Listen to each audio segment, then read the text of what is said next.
மூன்றாவது சோதாவந்தானம் ஜெயிக்கிறதா சொல்கிறார், எம்பெருமான் எப்படிப்பட்டவனா இருக்கான், ஒரு தடாகத்தை போல ஒரு காட்டாறு போல இருக்கிறான் என்று காட்டுகிறார்கள். அப்போ ஒரு காட்டாறுனா எப்படி இருக்கும், ஏழை பேதையோர் பாதகன் என் பெண்மகளை எழுதி தோழிமார் பலர் கொண்டு போய் செய்த சூழ்ச்சியை யார் குறைக்கேன், ஆழியான் என்னும் ஆழமூளையில் பாய்ச்சி அகப்படுத்தி மூளையுப்பறியாததென்னும் மூதுரையும் எழுதே என்று பெரியாழ்வார் பாசனம் விடுகிறார். அது என்ன பண்றாருன்னா, சில பெண்கள் எல்லாம் கண்ணன் எம்பெருமான்னு சொல்லக்கூடிய ஒரு காட்டாத்து வெள்ளத்திலே தள்ளி விட்டார்கள். இவள் இப்படிப்பட்டவள் கண்ணன் கிட்ட கொஞ்சம் சாபல்யம் உடையவனாய் இருக்கிறாள், இந்த மாதிரி பண்ணலாமா கேட்கிறாரு. இந்த மாதிரி பண்ணலாமா, அது ஒரு காட்டாற்று வெள்ளம், கண்ணன் எம்பெருமான் பகவத் அனுபவம்னு சொல்லக்கூடியது ஒரு காட்டாற்று வெள்ளமாய் இருக்கக்கூடியது. அதுல போய் இவனை போய் தள்ளி விடலாமா, தனியா தள்ளி விடலாமா? அதாவது எப்படி அந்த எம்பெருமான் அனுபவம்ன்றது எப்படி இருக்குது, காலுமழா கண்ண நீரும் இல்லா உடல் சோர்ந்து நடுங்கி குரல் மேலுமழா மயிர் கூச்சுமரா என்று சொல்லும்படியாய் எம்பெருமானை அனுபவம் பண்ணணும் அப்படின்னு நினைச்சா கால் எழுந்திருக்க மாட்டேன். காலுமழா சரி கண்ணாலேயாவது பார்ப்போம் அப்படின்னா அப்படியே கண்ணீர் பெருகிறது. அப்படியே கண்ணீர் பெருகிறதுனா என்ன பண்றது, கண்ணே தெரியல, எங்கேயும் போகவும் முடியல, கண்ண நீரும் இல்லா. சரி எப்படியாவது பண்ணி கொஞ்சம் யாரோ துணையை பிடிச்சின்னு போடலான்னா உடல் சோர்ந்து நடுங்கி, உடல் இடம் கொடுக்க மாட்டேன்னு அது சோர்ந்து அப்படியே நடுங்கிறது, நடுக்கமா இருக்கு. சரி அதுக்கு மேல என்னன்னா, சரி ஏதோ இருந்த இடத்துல ஏதோ நாம சங்கீர்த்தனம்னா குரல் மேலும் மழா கண்டம் அடைக்கிறது, வாயொரு பக்கம் வாங்கி வலிப்ப வார்ந்த நீர் குமிழ் கண்கள் மிழற்றான்னு சொல்லும்படியாய் அது கடைசியில சரம தசையில தெரிவிக்கிறார் பெரியாழ்வார். இந்த இடத்துல பகவத் அனுபவம் பண்ணக்கூடிய காலத்துல என்ன ஆகுதுன்னா இந்த குரல் மேலும் மழா, அதுக்கு மேல ஏதாவது பண்ணலாம்னா ஒன்றும் பண்ண முடியல, மயிறு கூச்சுமரா அப்படியே உடம்பெல்லாம் அப்படியே கூசி போகிறது. அந்த எம்பெருமானுடைய வைபவத்தை நினைக்கலாம்னா அப்படியே உடலெல்லாம் பூசிக்கிறது என்று தெரிவிக்கிறார்கள். அப்போ இதை தனியா ஒருத்தன் அனுபவம் பண்ணா சகல கரணங்களும் சிதிலம் அடையும்படியாக இருக்கக்கூடியது அந்த பகவத் அனுபவம் என்று சொல்லக்கூடியது. அதனால பலர் ஓடிக்கொண்டு பலரை கூட்டிக் கொண்டு போய் தான் இந்த அனுபவத்தை செய்ய வேண்டும் என்று தெரிவிக்கிறார்கள். அது மட்டும் இல்ல, இந்த பாகவதர்களோடு அனுபவிக்கக்கூடியதுன்றது பெரிய விஷயம். குலசேகர் பெருமாள், குலசேகர ஆழ்வார் இருக்காரு, அவர் ஒரு இந்த கேரள தேசத்துல சேர தேசத்து ராஜாவாய் அரசனாய் இருந்தவன். அவன் அனுதினமும் என்ன நினைக்கிறான், நம்ம எப்படியாவது இன்னைக்கு ஸ்ரீரங்கத்துக்கு போயிடணும், ஸ்ரீரங்கத்துல போய் நம்ம அடியார்களோடு இருந்தோம். குஷ்யத்தே எஸ்ய நகரே ரங்கயாத்ரா தினே தினேன்னு அவருடைய முகுந்த மாலை ஆரம்பிக்கக்கூடியது. ரங்கயாத்ரா தினே தின அனுதினமும் ரங்க யாத்திரை செய்ய வேண்டும், ரங்க யாத்திரை செய்ய வேண்டும் என்றே நினைத்து கொண்டிருக்கக்கூடியவராய் இருக்கிறார். அப்படிப்பட்டவர் என்ன இருக்கார், அவருக்கு போகவே முடியல ஒரு காலத்துல, ஆனால் போகவும் போய் சேர்ந்தார். அப்படித்தான் சொல்றார், தேட்டரும் திரள் தேனினை தென்னரங்கனை திருமாது வாழ் வாட்டமில் வனமாலை மார்பனை வாழ்த்தி மால்கொள் சிந்தையராய் ஆட்டமேவி அலந்தழைத்து அயறு வெய்தும் மெய் அடியார்கள் தம் ஈட்டம் கண்டிடக்கூடுமேல், மெய் அடியார்கள் தம் ஈட்டம் கண்டிடக்கூடுமேல் அது காணும் கண் பயனாவதே. இந்த கண் படைத்த பயன் என்ன, இந்த பாகவத திரளை சேவிக்கிறது தான் என் கண் படைத்த பயன். அதை விட்டுட்டு எதோ பாதுன்னு இந்த இதுல உட்காந்துட்டு ராஜசிம்மாசனத்துல உட்காந்துட்டு இந்த ஒரு நாட்டியத்தை எதையும் பார்க்கறதா எனக்கு எது, அடியார்கள் ஈட்டம் கண்டுவிடக்கூடும். அப்படி பார்த்தானா என்ன பண்ணுவார் அப்படின்னு கேட்டான். அவ்விடத்தில் இருக்கக்கூடிய பக்தர்கள் எல்லாம் எம்பெருமானை பார்த்து சேவிச்சு அந்த பகவத் அனுபவத்தாலே கண்ணீர் சொரிகிறார்கள். அதனால என்னாச்சுன்னா கீழே அந்த மண்கள் எல்லாம் என்னாச்சுன்னா அந்த மண்ணெல்லாம் அப்படியே ஈரமாய் போயிடுது. சேரு செய் தொண்டர் சேவடி செழுஞ்சேரன் சென்னி கணிவனை, யாரால சொல்ல முடியும் இப்படிப்பட்ட வார்த்தை? ஒரு ராஜாவாக இருக்கக்கூடியவன் சொல்றான், சேரு செய் தொண்டர் சேவடி, அந்த அவர்களுடைய கண்ணீராலே நனைக்கப்பட்டு அந்த பூமியை ஒரு சேராக போயிருக்கிறது. அந்த சேரை என் சென்னிக்கு அணிவனேன்னு தெரிவிக்கிறார். என் தலையில பூசி பண்ண சேரு செய் தொண்டர் சேவடி என் செழுஞ்சேரு சென்னிக்கு அணிவன், என் சென்னிக்கு அணிவனேன்னு தெரிவிக்கிறார். அப்போ தெரிவிக்கிறார், ரங்கநாதன் சயனித்திருக்கிறாரே, எதுக்காக சயனித்திருக்கிறார்? வன் பெருவானகமுய்ய அமரருய்ய மண்ணுய்ய மண்ணுலகில் மணிசருய்ய துன்பமொடு துயரகல அயரு ஒன்னில்லா சுகம் வளர அகமகிழும் தொண்டர் வாழ அன்பொடு தென் திசை நோக்கி பள்ளி கொள்ளம் அணியரங்கன் திருமுத்தத் அடியார்தங்கள். அன்போடு தென் திசை நோக்கி பள்ளி கொள்ளும் அணியரங்கன் திருமுத்தத் அடியார்தங்கள் இன்பமிகு குழுவு கண்டு யானும் இசைந்துடனே என்ன இந்த இதை கண்டு நான் என்னைக்கு வாழ்வேன் நான் தரித்திருப்பேன் என்றெல்லாம் கேட்கிறார்.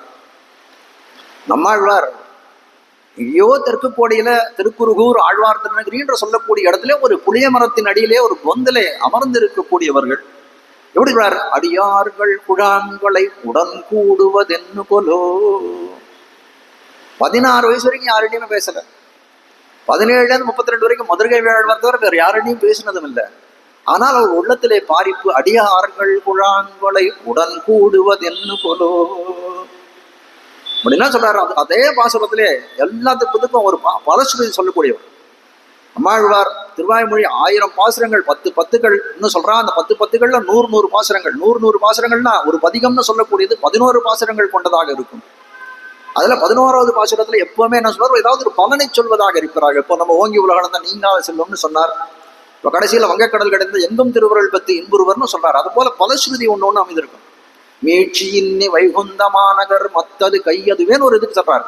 அப்போ இதுல சொல்றாரு கூடிய காலத்துல என்ன சொல்றார், குழாங்களாய் அடியுருடன் கூடி நின் ஆடுமினே. பலன் என்னன்னா பாகவதர்களோட சேர்ந்து ஆடுங்கோள் அப்படின்னு தான் பலனா இருக்கு. அப்படிப்பட்டவருக்கு என்ன பலன் கிடைச்சது அப்படின்னா, வந்தவர் எதிர்கொள்ள மாமணி மண்டபத்து அந்த மில் பேரின்பத்து அடியரோடு இருந்த மை. இங்க ஆசைப்பட்டார். அதை எம்பெருமான் எங்க நடத்தி காட்டினான்னா, அவர் பரமபதம் போன பின்பு திருமாமணி மண்டபத்திலே அடியவர்கள் சூழ விடத்திலே இருந்தேன் என்று நம்மாழ்வார் தானே காட்டுகிறார். அப்போ இதெல்லாம் நம்ம பார்க்கக்கூடிய விஷயம் என்ன அப்படின்னு கேட்டா, அந்த அனுபவம், இறை அனுபவம் அப்படின்றது பலர் கூடியே செய்ய வேண்டும் அப்படின்லாம் காட்டுகிறார்கள். விபீஷணன் ரொம்ப விபீஷணஸ்து தர்மாத்மா என்று சொல்லும்படியாய், கல்லாதவர் இலங்கை கட்டளித்த காகுத்தன் அல்லார் ஒரு தெய்வம் யான் இல்லேன். கல்லாதவர் இலங்கைன்னு சொல்லுகிறார் திருமழிசைக்கிறான். அப்படிப்பட்ட ஊர்ல தர்மம் அறிந்து கற்றவன் மொத்தன் உண்டு அப்படின்னு கேட்டா அது விபீஷணஸ்து தர்மாத்மா என்று சொல்ல முடியாது, விபீஷணன் தான். அவன் சொல்லுகிறான் ராவணனுக்கு எவ்வளவோ நல்ல புத்திமதி எல்லாம், புத்தி உபதேசங்கள் எல்லாம் பண்றான். முதலையும் மூர்க்கனும் பிடித்தபடியில் ஒன்று என்று சொல்வார்கள். அது போல இந்த ராவணனானவன் என்ன பண்ணான், எதையும் கேட்பதற்கு தயாராக இல்லை. விபீஷணனை இந்த உலகத்தில் இந்த நாட்டை விட்டு ஒழிந்து போன்றான். அப்போ என்ன பண்றான், ராமனே கதி என்று சொல்லும்படியாய் ஒரு 4 ராட்சசர்களை கூப்பிட்டு கொண்டான். தன் கையில ஒரு கதையை எடுத்துக்கொண்டான். நேர கிளம்பி ராமன் இந்த பக்கத்துல கரையில சமுத்திர கரையில எப்படி லங்கையை கடக்கிறதுன்னு யோசனை பண்ணிட்டு இருக்கான். அந்த சமயத்துல நிக்கிறான். ராமனே பார்க்கிறான் விபீஷணத்தை நேருக்கு நேரு. இப்ப என்ன பண்ணிருக்கணும், இந்த விபீஷணன்றவன் நேர போய் ராமனுடைய திருவடிகளை சரணாகதி அடைந்து, அப்பா நான் இவ்வளவு காலம் ரொம்ப அனர்த்தப்பட்டுட்டேன், இனிமேல்ட்டு உன்னை விட்டா எனக்கு ஆள் இல்லை அப்படின்னு சொல்லி இருந்தானே. ஆனால் ராமன் அங்கீகரிக்காது போயிருப்பானா? போயிருக்க மாட்டானே. கண்டிப்பா அங்கீகாரம் தான் பண்ணியிருப்பான்.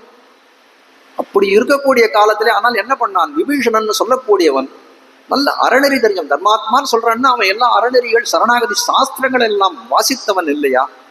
அவன் சொல்றான், வேதம் வல்லார்களை கொண்டு விண்ணோர் பெருமான் திருப்பாதம் பணிவதுதான் நமக்கு உரிய இதுவா இருக்கும், அந்த வழியில தான் நாம் செல்ல வேண்டும் என்று நினைத்தான். அதுக்காக என்ன பண்ணான், இந்த சுக்ரீவன் நம்பி அனுமா சுக்ரீவா அங்கதனே நடனே என்று சொல்லும்படியாய் அவ்விடத்துல இருக்கக்கூடிய வானர முதலிகள் எல்லாம் முதல்ல அடிபணிந்து அவர்களை புரஸ்காரமாக இது பண்ணி அவர்களுடைய புருஷகாரத்தை கொண்டு எம்பெருமான் திருவடியிலே போய் பணிய வேண்டும் என்று நினைத்தான். அதுக்காக தான் சொல்றான், நிவேதயித மாம் க்ஷிப்ரம் விபீஷணம் உபஸ்திதம். இவனை குரக்கரசனான சுக்ரீவனை கூப்பிட்டு தானே சொல்றான், நான் உன் இடத்துல ஒன்று சொல்றேன் கேளு, சீக்கிரமாக ராமனிடத்துல போய் சொல்லு, நான் சரணம் அடைய வந்திருக்கிறேன் என்பதை சொல்லுகிறான் இல்லையா? அப்போ என்ன இது காட்ட வந்த விஷயம் என்ன அப்படின்னா, இந்த அடியவர்களை கொண்டுதான் அந்த எம்பெருமானை அனுபவிக்க வேண்டும் அப்படின்றதுதான் விஷயமாக இருக்கிறது. ஆழ்வார் எழுதுறார், வியாக்கியானத்தில் எழுதுறார், கிடந்த ஆணை கண்டேறுமா போல் நன்றிக்கு. ஒரு யானை இருக்கு, ஒரு யானை இருக்குன்னா நம்ம நேரம் போய் ஒரு ஏணியை போட்டு அது மேலே ஏறிட முடியுமான்னா? அது என்ன பண்ணும், ஏணியும் சொல்லிடும் நம்மளையும் சொல்லிடும். ஆனால் அதே யானை அந்த பாகன் இடத்துல போய் சொல்றோம், நம்ம அது மேலே ஏறி உட்காரணும்னு ஆசையா இருக்கு அப்படின்னு சொன்னோமே. ஆனால் அவன் என்ன சொல்றான், ஏதோ அதுக்கு ஒரு உத்தரவு போடுறான், உடனே தன்னை தாழ்த்தி கொடுக்கிறது, அது மேலே ஏறி உட்காருவதற்கு ஏதுவாக நம்ம அதை ஆக்கி கொடுக்கிறது. அப்போ இந்த சாதாரணமான லோக திருஷ்டாந்தத்தாலே நம்ம பார்க்கக்கூடியது என்ன அப்படின்னா, ஒரு யானை ஏறுவதற்கே ஒரு பாகன் போன்றவர்கள் தேவைப்படும் போது அந்த எம்பெருமானை அடைவதற்கு நமக்கு கண்டிப்பாக ஒரு புருஷகாரமாய் இருக்கக்கூடிய பிராட்டியோ இல்லை ஆச்சாரியர்களோ தேவை என்பதை காட்டுகிறார்கள் இந்த பாசுரம் தொடங்கி என்பதுதான்.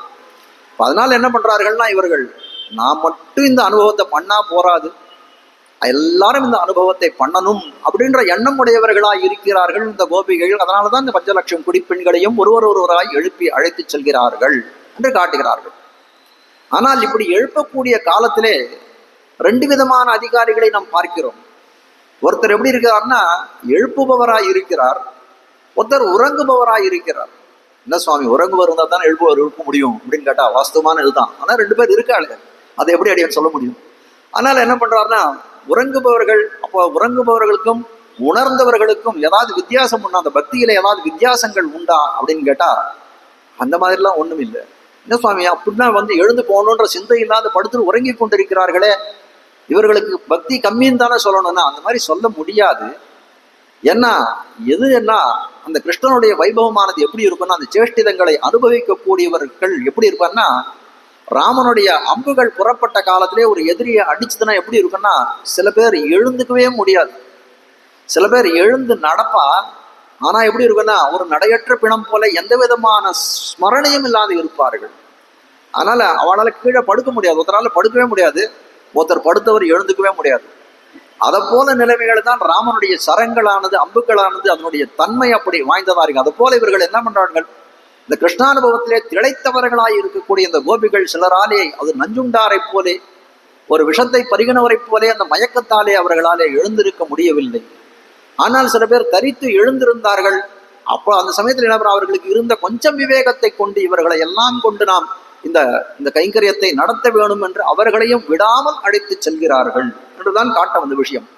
அதனால இப்போ எழுப்புபவர்களுக்கோ உறங்குபவர்களுக்கோ பக்தியில ஏதாவது தாரதமியம் உண்டா அப்படின்னா எந்த விதமான தாரதமியங்களும், அது ஏற்றத்தாழ்வுகளும் இல்லை என்றெல்லாம் காட்டி விட்டார்கள்.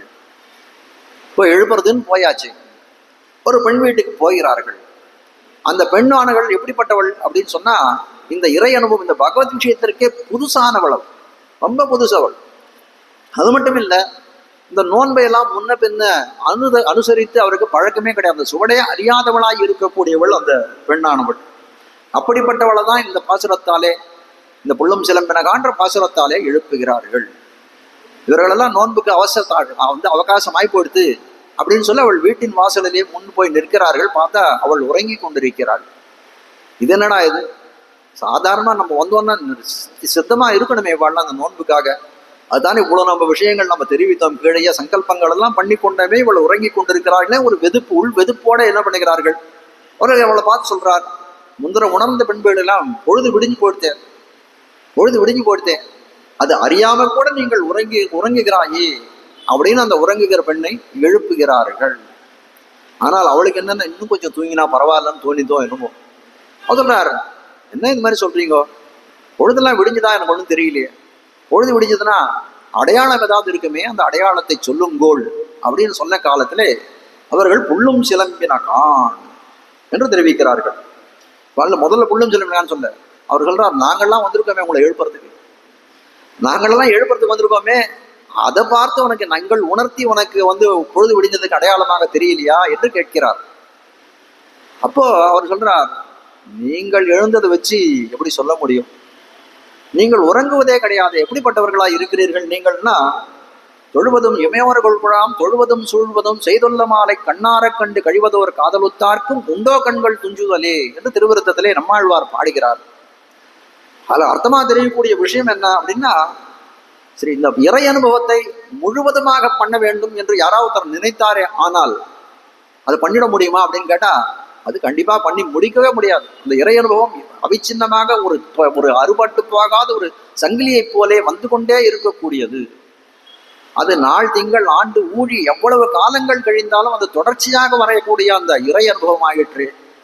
அப்படிப்பட்ட இறை அனுபவத்தை அனுபவிப்பதிலே வல்லவர்களாய் இருக்கக்கூடியவர்கள் யார் என்று சொன்னால், அந்த வைகுண்டம் பரமபதம்னு இருக்கக்கூடிய நிலத்திலே இருக்கக்கூடிய நித்திய சூரிகள் தான். அவர்கள் எப்பவும் சதா பஷ்யந்தி சூரையா என்று சொல்லும்படியாய் அந்த எம்பெருமான் அனுபவத்திலே, இறை அனுபவத்திலே இருக்கக்கூடியவர்களாய் இருக்கிறார்கள்.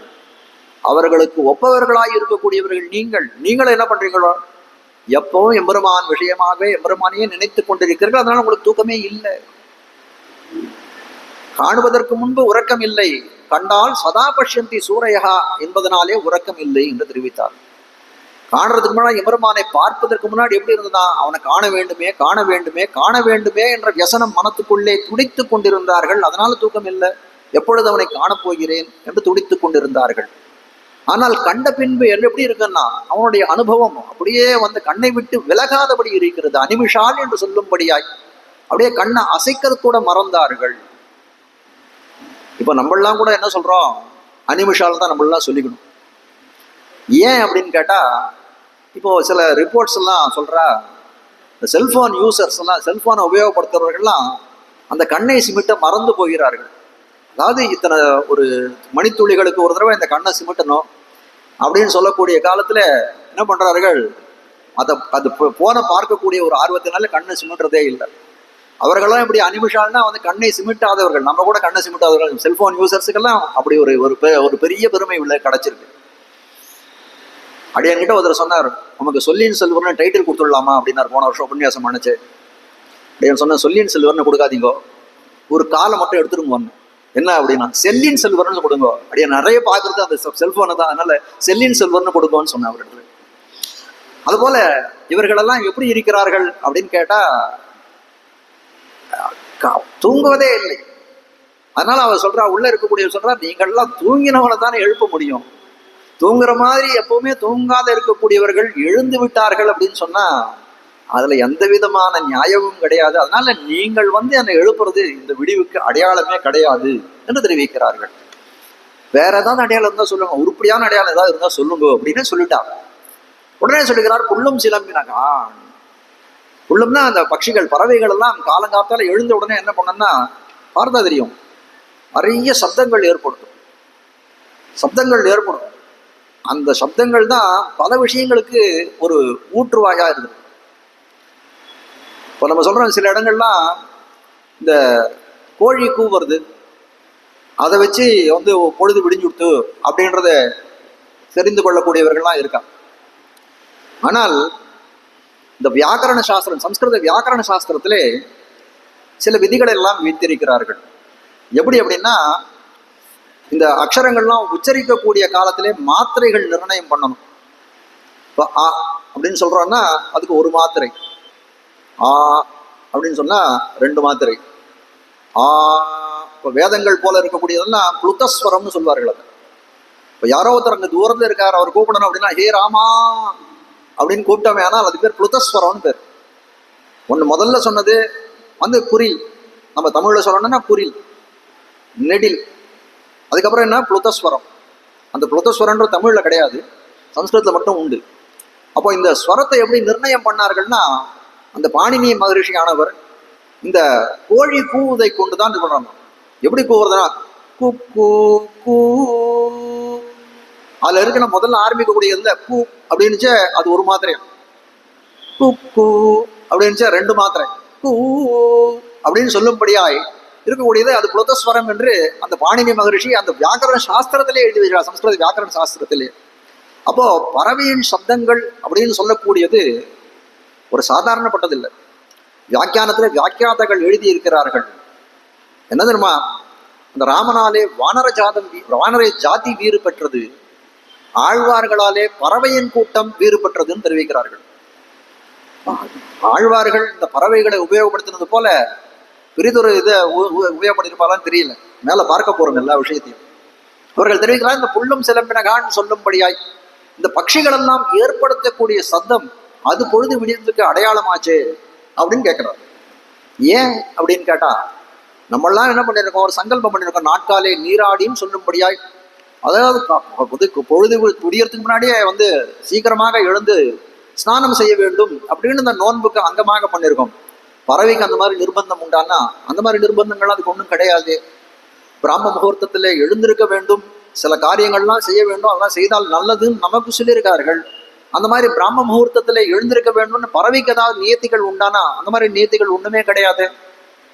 அப்போ அப்படி இருந்தும் இந்த பறவைகள் எழுந்தது அப்படின்னா எதுக்காக, எதனால அப்படின்னா காலம் உணர்த்தியதாலே எழுந்தது. அந்த பறவைகள் எல்லாம், இந்த பட்சிகள் எல்லாம் எதனால எழுந்தது, காலம் வந்து விடுத்து, நம்ம இறை தேடக்கூடிய காலம் வந்து விட்டது. இப்ப சகாலத்திலே போனால்தான் நம்மளுடைய இறையை வந்து கிரகிக்க முடியும். அதனால அது எழுந்திருக்க வேணும். இந்த பறவைகள் எல்லாம் எழுந்தது காலத்தின் உணர்த்தியாலே. அதனால சொல்றார், இந்த காலத்தின் உணர்த்தியாலே பறவை எழுந்தது. இதுக்கு நீ ஒன்னால ஒரு கண்ணழிவு சொல்ல முடியுமா என்ன? இதுக்கு ஒரு கண்ணழிவு சொல்ல முடியாது. இது வந்து எதுக்கு எதிரா நீ வார்த்தை சொல்ல முடியாது. பறவைகள் எல்லாம் புல்லும் சிலம்பினகான், பட்சிகள் எல்லாம் சப்தம் எழுப்ப ஆரம்பித்து, அதனால் நீ எழுந்துருன்னு கண்ணார்கள். சொல்றார், இந்த பட்சிகளோட உள்ள தூங்குற சொல்றாங்க, இந்த பட்சிகளோட சப்தம் எல்லாம் விடிவுக்கு அடையாளமாக மாட்டாதுன்ட்டான். அதாவது இவ்வளவு தூரம் சொன்னோம், இதுக்கு எதிர்ப்பு மூச்சு நீ போடக்கூடாது அப்படின்னு சொன்னா இதுக்கும் நீ சொல்றியே இப்படின்னு கேட்கலாம். எல்லாம் நீங்களெல்லாம் ஒரு ஆழ்வார் பரிகரங்கள். ஆழ்வார் நம்மாழ்வார்னு சொல்லக்கூடியவர் திருக்கோளூர்ன்ற திவ்ய தேசத்துக்கு மங்களாசாசனம் பண்ணுகிறார். எப்படி மங்களாசாசனம் பாடுகிறார்னா, தான் ஒரு பராங்குசனாய் தன் நிலையை மாறி ஆண் தன்மை மாறி பெண் தன்மையை எழுதுகிறார். ஆனால் இந்த பாசுரம் பாடக்கூடிய அந்த பராங்குச நாயகின்னு சொல்லக்கூடிய நம்மாழ்வாருடைய தாயார் அவர் பாடுறார், இந்த என்னுடைய பெண்ணாள பராங்குச நாயகி எப்படி இருக்கா தெரியுமா? ஊரும் நாடும் உலகமும் தன்னை போல் அவனுடைய பேரும் தார்களுமே பிதத்தி கற்புவானிட சேரும் நல் வளம் சேர் தன்படன திருக்கோளூர்க்கே போருங்கள் முறையீர் கொடியன் கொடி பூவைகளே. அதுல முக்கியமான விஷயம் என்னன்னா, இந்த தாயார் சொல்லக்கூடிய வார்த்தை பூவைகளேன்னு சொல்லக்கூடிய பூவை பட்சிகள் கிட்டே சொல்ற இந்த விஷயத்த. என்னுடைய பெண்ணான பராங்குச நாயகி எப்படி இருக்கா தெரியுமா? அவளுக்கு எம்பெருமானாலே மயர்வர மதிலும் அருள பெற்றவர் எப்பொழுதும் எம்பெருமான் எம்பெருமான் சொல்லி இறை அனுபவத்தை செய்பவளாய் கூடியவள் என்ன பண்றா, இந்த ஊரை, இந்த நாட்டை, இந்த உலகத்தையே தன்னை போலவே ஆத்தி விட்டார். எந்த பக்கத்துல திரும்பினாலும் நாராயணா, மாதவா, கேசவா, கோவிந்தா என்றே அனைவரும் சொல்லி கொண்டிருக்கிறார்கள். அது போல மாத்தி விட்டான். அதனால அவர்களுக்கு என்ன ஆச்சுன்னா, எந்த சமயமும் தூக்கமே கிடையாது. இவர் என்ன சொல்றார், உங்களுக்கு எப்படி தூக்கம் இல்லையோ அதே போல இந்த பட்சிகளுக்கும் தூக்கம் இல்லை என்று தெரிவிக்கிறார். அதனால நீங்க எப்படி தூங்குறது இல்லையோ அந்த பட்சிகளும் உங்களை போலே மாத்தி விட்டீர்கள். ஆழ்வார் பரிகரம் தானே நீங்கள், அந்த மாதிரி மாத்திட்டீர்கள் என்று சொன்னார்கள். அக்மல் தெரிவிக்கிறார், இந்த புல்லும் சிலம்பின பாசுரத்திலே அதாவது பொதுவாக இந்த திருப்பள்ளி உணர்த்தக்கூடிய பாசுரங்கள்ல 2 விதமா பிரிக்கலாம். ஒண்ணு அடையாளம் சொல்லி பொழுது விடித்ததுக்கு இந்த அடையாளங்கள் அப்படின்னு சொல்லி எழுப்பக்கூடிய பாசுரங்கள். அது மாதிரி அடையாளமே சொல்லாத எழுப்பக்கூடிய பாசுரங்களும் சில இருக்கு. எல்லாத்தையுமே அனுபவிக்க போகிறோம் நம்ம. ஆனால் இந்த புல்லும் சிலம்பினான்ற பாசுரத்திலே 3 அடையாளங்கள் காட்டுகிறார்கள் பொழுது விடிந்ததுக்கு. இப்போ ஏற்கனவே பார்த்தோம், புல்லும் சிலம்பினகான் அப்படின்னு தெரிவித்தார்கள். மேலே வெள்ளை விழிசங்கின் பேரரவம்னு ஒன்று காட்டப் போகிறார்கள். அரி என்று ஒரு இதை காட்டப் போகிறார்கள். இப்போ புல்லுகளின் சிலம்புகள், புல்லினங்கள் சிலம்புதல் அப்படின்னு சொல்லக்கூடியது ஒரு நேரான அர்த்தமாக பார்த்தோம். ஏற்கனவே அடியன் கீழே தெரிவித்த உபன்யாசங்கள் என்ன சொன்னேன்னா, நீராட போதுவீர் என்ற எல்லாரையும் அழைத்த காலத்திலே ஆண்டாள் யாரையாவது ஒரு நீர்நிலைக்கு அழைத்து போய் அந்த இடத்திலே ஸ்நானம் செய்தார்களா, குளித்தார்களான ஒண்ணும் இல்லை. அப்போ நீராட போதுவீர்னு கூட்டது அந்த கிருஷ்ணனுடைய சம்சேஷம், அந்த எபெருமானுடைய சேரக்கூடிய விஷயத்தை தான் நீராட போதுவீர் என்று அழைத்தாள் என்றெல்லாம் கீழே தெரிவித்தேன். அதுக்கு அனுகுணமாக உள்ளுரை பொருளாக இருக்கக்கூடிய சில விஷயங்களை இடத்துல தெரிவிக்கிறேன். இந்த புல்லும் சிலம்பினா பாசுரத்துல புள்ளினங்களின் சிலம்புதல் அப்படின்னு சொல்றீங்களே, இப்படி ஒரு சாமானியமான அடையாளத்தை சொல்லி என்னை எழுப்புறீங்களா? பேர்பட்டவள் கிருஷ்ணானுபவத்தாக இருக்கக்கூடியவள் எனக்கு ஒரு பட்சிகள் எழுந்தது அப்படின்றதை சப்தம் எழுப்பினதுன்னு சொல்றதை ஒரு இதுவாக சொல்லுகிறீர்கள். அதை எப்படி என்னால் இது பண்ண முடியும்? இத்த போய் முன்னாடி சொல்றது அப்படின்றான். அப்போ உள்ளுரை பொருளை தெரிவிக்கிறாரு. பட்சிகள்ன்றது சாதாரண விஷயமா அப்படின்னு நினைச்சிட்டு இருக்கீங்களா? பட்சிகள்னு சொல்லக்கூடியது எப்படி இருக்குன்னா, சேர்ப்பாறை பட்சிகளாக்கி ஞான கர்மங்களை சிறகன்னு குரு சம்பிரம்மச்சாரி புத்திர சிஷ்யஸ்தானி பேசும் ஆச்சாரியன்னு சொல்லி ஒரு உன்னதமான கிரந்தம் நம்மாழ்வாருடைய ஹிருதயத்தை பிரதிபலிக்கக்கூடியதாய் அழகிய மணவாள பெருமாள் நாயனார் அப்படின்னு சொல்லக்கூடியவரால் இயற்றப்பட்ட கிரந்தம். அவர் சூத்திரம் மாதிரி எழுதியிருக்காங்க. சூத்திரத்தை சாரமா தெரிவித்து சொன்ன இதை அடியன் சாரமா அந்த அர்த்தத்தை தெரிவிக்கிறேன். இந்த பட்சிகள்னு சொல்லக்கூடியவர்கள் எப்படிப்பட்டவர்கள்னா, இந்த ஸ்ரீ வைஷ்ணவ சம்பிரதாயத்திலே அவர்களை எல்லாம் ஒரு ஆச்சாரிய ஸ்தானத்திலே வைத்து பார்ப்பார்கள். இந்த ஆச்சாரியனுக்கு கடமை என்னன்னா, அவர்கள் எல்லாம் கடகர்கள் என்று தெரிவிப்பார்கள். கடகர்கள் அப்படின்னா சேர்த்து வைக்கக்கூடியது. அவர்கள் செய்யக்கூடிய காரியம் கடக கிருத்தியம் என்பார்கள். கடகம் அப்படின்னா சேர்க்கிறது, கிருத்தியம் என்றால் சேர்த்து வைக்கக்கூடிய செயலை சொல்லக்கூடியது கடக கிருத்தியம். இப்படிப்பட்ட இதுல என்ன சொல்றாரு, இந்த சூத்திரத்துல என்ன தெரிவிக்கிறார்னா, சேர்ப்பாரை பட்சிகளாக்கி, அதாவது நம்மையும் எம்பெருமானையும் சேர்க்கக்கூடியவராக இருக்கக்கூடியவர்கள் யார் அப்படின்னா பட்சிகள். பட்சிகள்னா என்னன்னா, பட்சின்னு சொன்னா அதுக்கு உடனே நமக்கு ஞாபகம் வர வேண்டியது, அதுக்கு பட்சம்னு சொல்லக்கூடிய 2 ரெக்கைகள் உண்டு. ரெக்கைகள் உண்டுன்னா எப்படி பட்சி பறக்கிறதுக்கு ஒரு ரெக்கைகள் 2 ரெக்கைகள் இருக்கே, அப்படிப்பட்ட இது என்ன பண்றதுன்னா அதை உயர்ந்த கதிக்கு அழைத்து செல்கிறது. கீழே இருக்கு ஒரு இறைய தேடுறது, அப்புறம் என்ன பண்றது, அந்த பட்சங்களை கொண்டு ரெக்கைகளை கொண்டு மேலே பறந்து போகிறது. அப்ப என்ன ஆகுது அப்படின்னா, இந்த ரெக்கைகள் எப்படி இருக்குன்னா, இந்த கடகர்னு சொல்லக்கூடிய ஆச்சாரியர்களுக்கு 2 ரெக்கைகள் இருக்கு. அது ஒண்ணு ஞானம் என்று சொல்லக்கூடியது, மற்றொன்று அனுஷ்டானம் என்று சொல்லக்கூடியது. ஞானம் அப்படின்னா இந்த சாஸ்திரங்கள், வேதம், ஸ்ருதி, ஸ்மிருதி, இதிகாச புராணங்கள் இருக்கக்கூடிய பிரமாணங்களை எல்லாம் அதிகரித்து அதனாலே ஏற்பட்ட ஞானம், தெளிந்த ஞானம். அனுஷ்டானம்னு சொல்லக்கூடியது இந்த விஷயங்களை இவர்கள் அதிகரித்து அத்தியனம் செய்து அதிகரித்த படித்த விஷயங்களிலிருந்து இப்படி நடக்க வேணும், இப்படி நடக்கக்கூடாதுன்னு சொல்லி அதுக்கு அனுகுணமாக அவர்கள் நடத்தையை எப்படி அமைத்திருக்கிறார்கள், அதுதான் அனுஷ்டானம் என்று சொல்லக்கூடியது. ரெண்டுமே சீரிய முறையில் நல்ல பெரிய படிப்பாளர், அதற்கேற்ற அவருக்கு அனுஷ்டானமும் இருக்கு அப்படின்னா அப்படிப்பட்டவர்களை தான் இவ்விடத்திலே பட்சிகள் என்று தெரிவிக்கிறார்கள்.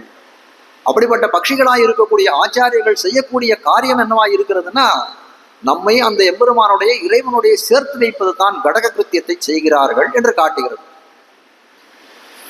அப்பேற்பட்ட இதை போய் நீ சாமானியம்னு சொல்லிட்டியே, நம்மளை எம்பெருமான இடத்திலே சேர்க்கக்கூடியதாய் இருக்கிறதுன்னு தெரிவிக்கிறார்கள்.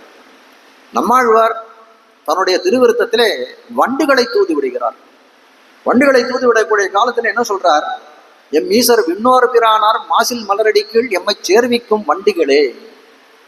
நீங்கள்லாம் வண்டுகளே, நீங்கள் என்ன பண்ணுகிறீர்கள் தெரியுமா? எம் ஈசர் விண்ணோர் பிரானார், எனக்கு நாயகனாய் சுவாமியாய் இருக்கக்கூடியவன் அந்த எம்பெருமான் இருக்கானே, அவன் விண்ணோர் பிரான் என்று சொல்லும்படியாய் பரமபதத்தில் இருக்கக்கூடிய பரமபத நாதன் அவன்.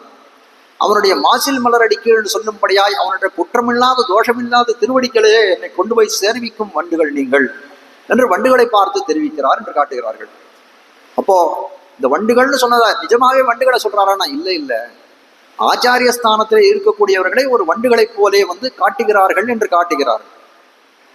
அதுக்கு மேல தெரிவிக்கிறார், இவர்கள் தான் கடகிருத்தியம் செய்கிறார்கள். அதுக்கு மேல ஒரு பாசனம் விடுகிறார், வண்டுகளோ வம்மின் நீர்ப்பூ நிலப்பூ மரத்தில் ஒன்பூ உண்டுகளி துழல்வீர்க்கு ஒன்னுரைக்கியம்.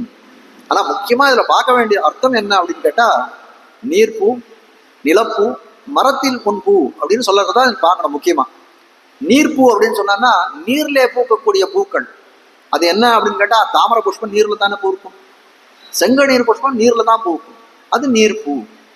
சொல்றார் நிலப்பூ, நிலப்பூனா நிலத்திலே பூக்கக்கூடிய பூக்கள் எது? மல்லிகை, மாதவி போன்ற புஷ்பங்கள் எல்லாம் நிலத்திலே பூக்கக்கூடிய பூக்கள்.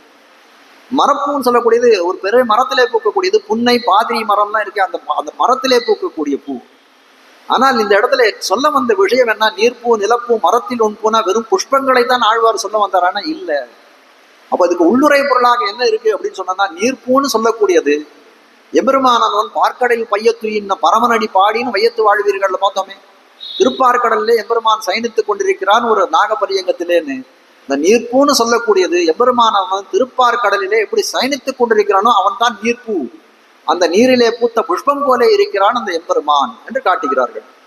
நிலப்பூ என்று சொல்லக்கூடியது என்ன அப்படின்னு கேட்டா, இந்த நிலத்திலே தோன்றக்கூடிய புஷ்பங்கள் என்ன அப்படின்னு கேட்டா, ராமகிருஷ்ணாதி அவதாரங்கள், வாமன அவதாரங்கள் போன்றதெல்லாம் இந்த நிலத்திலே தோன்றக்கூடியதா இருக்கு.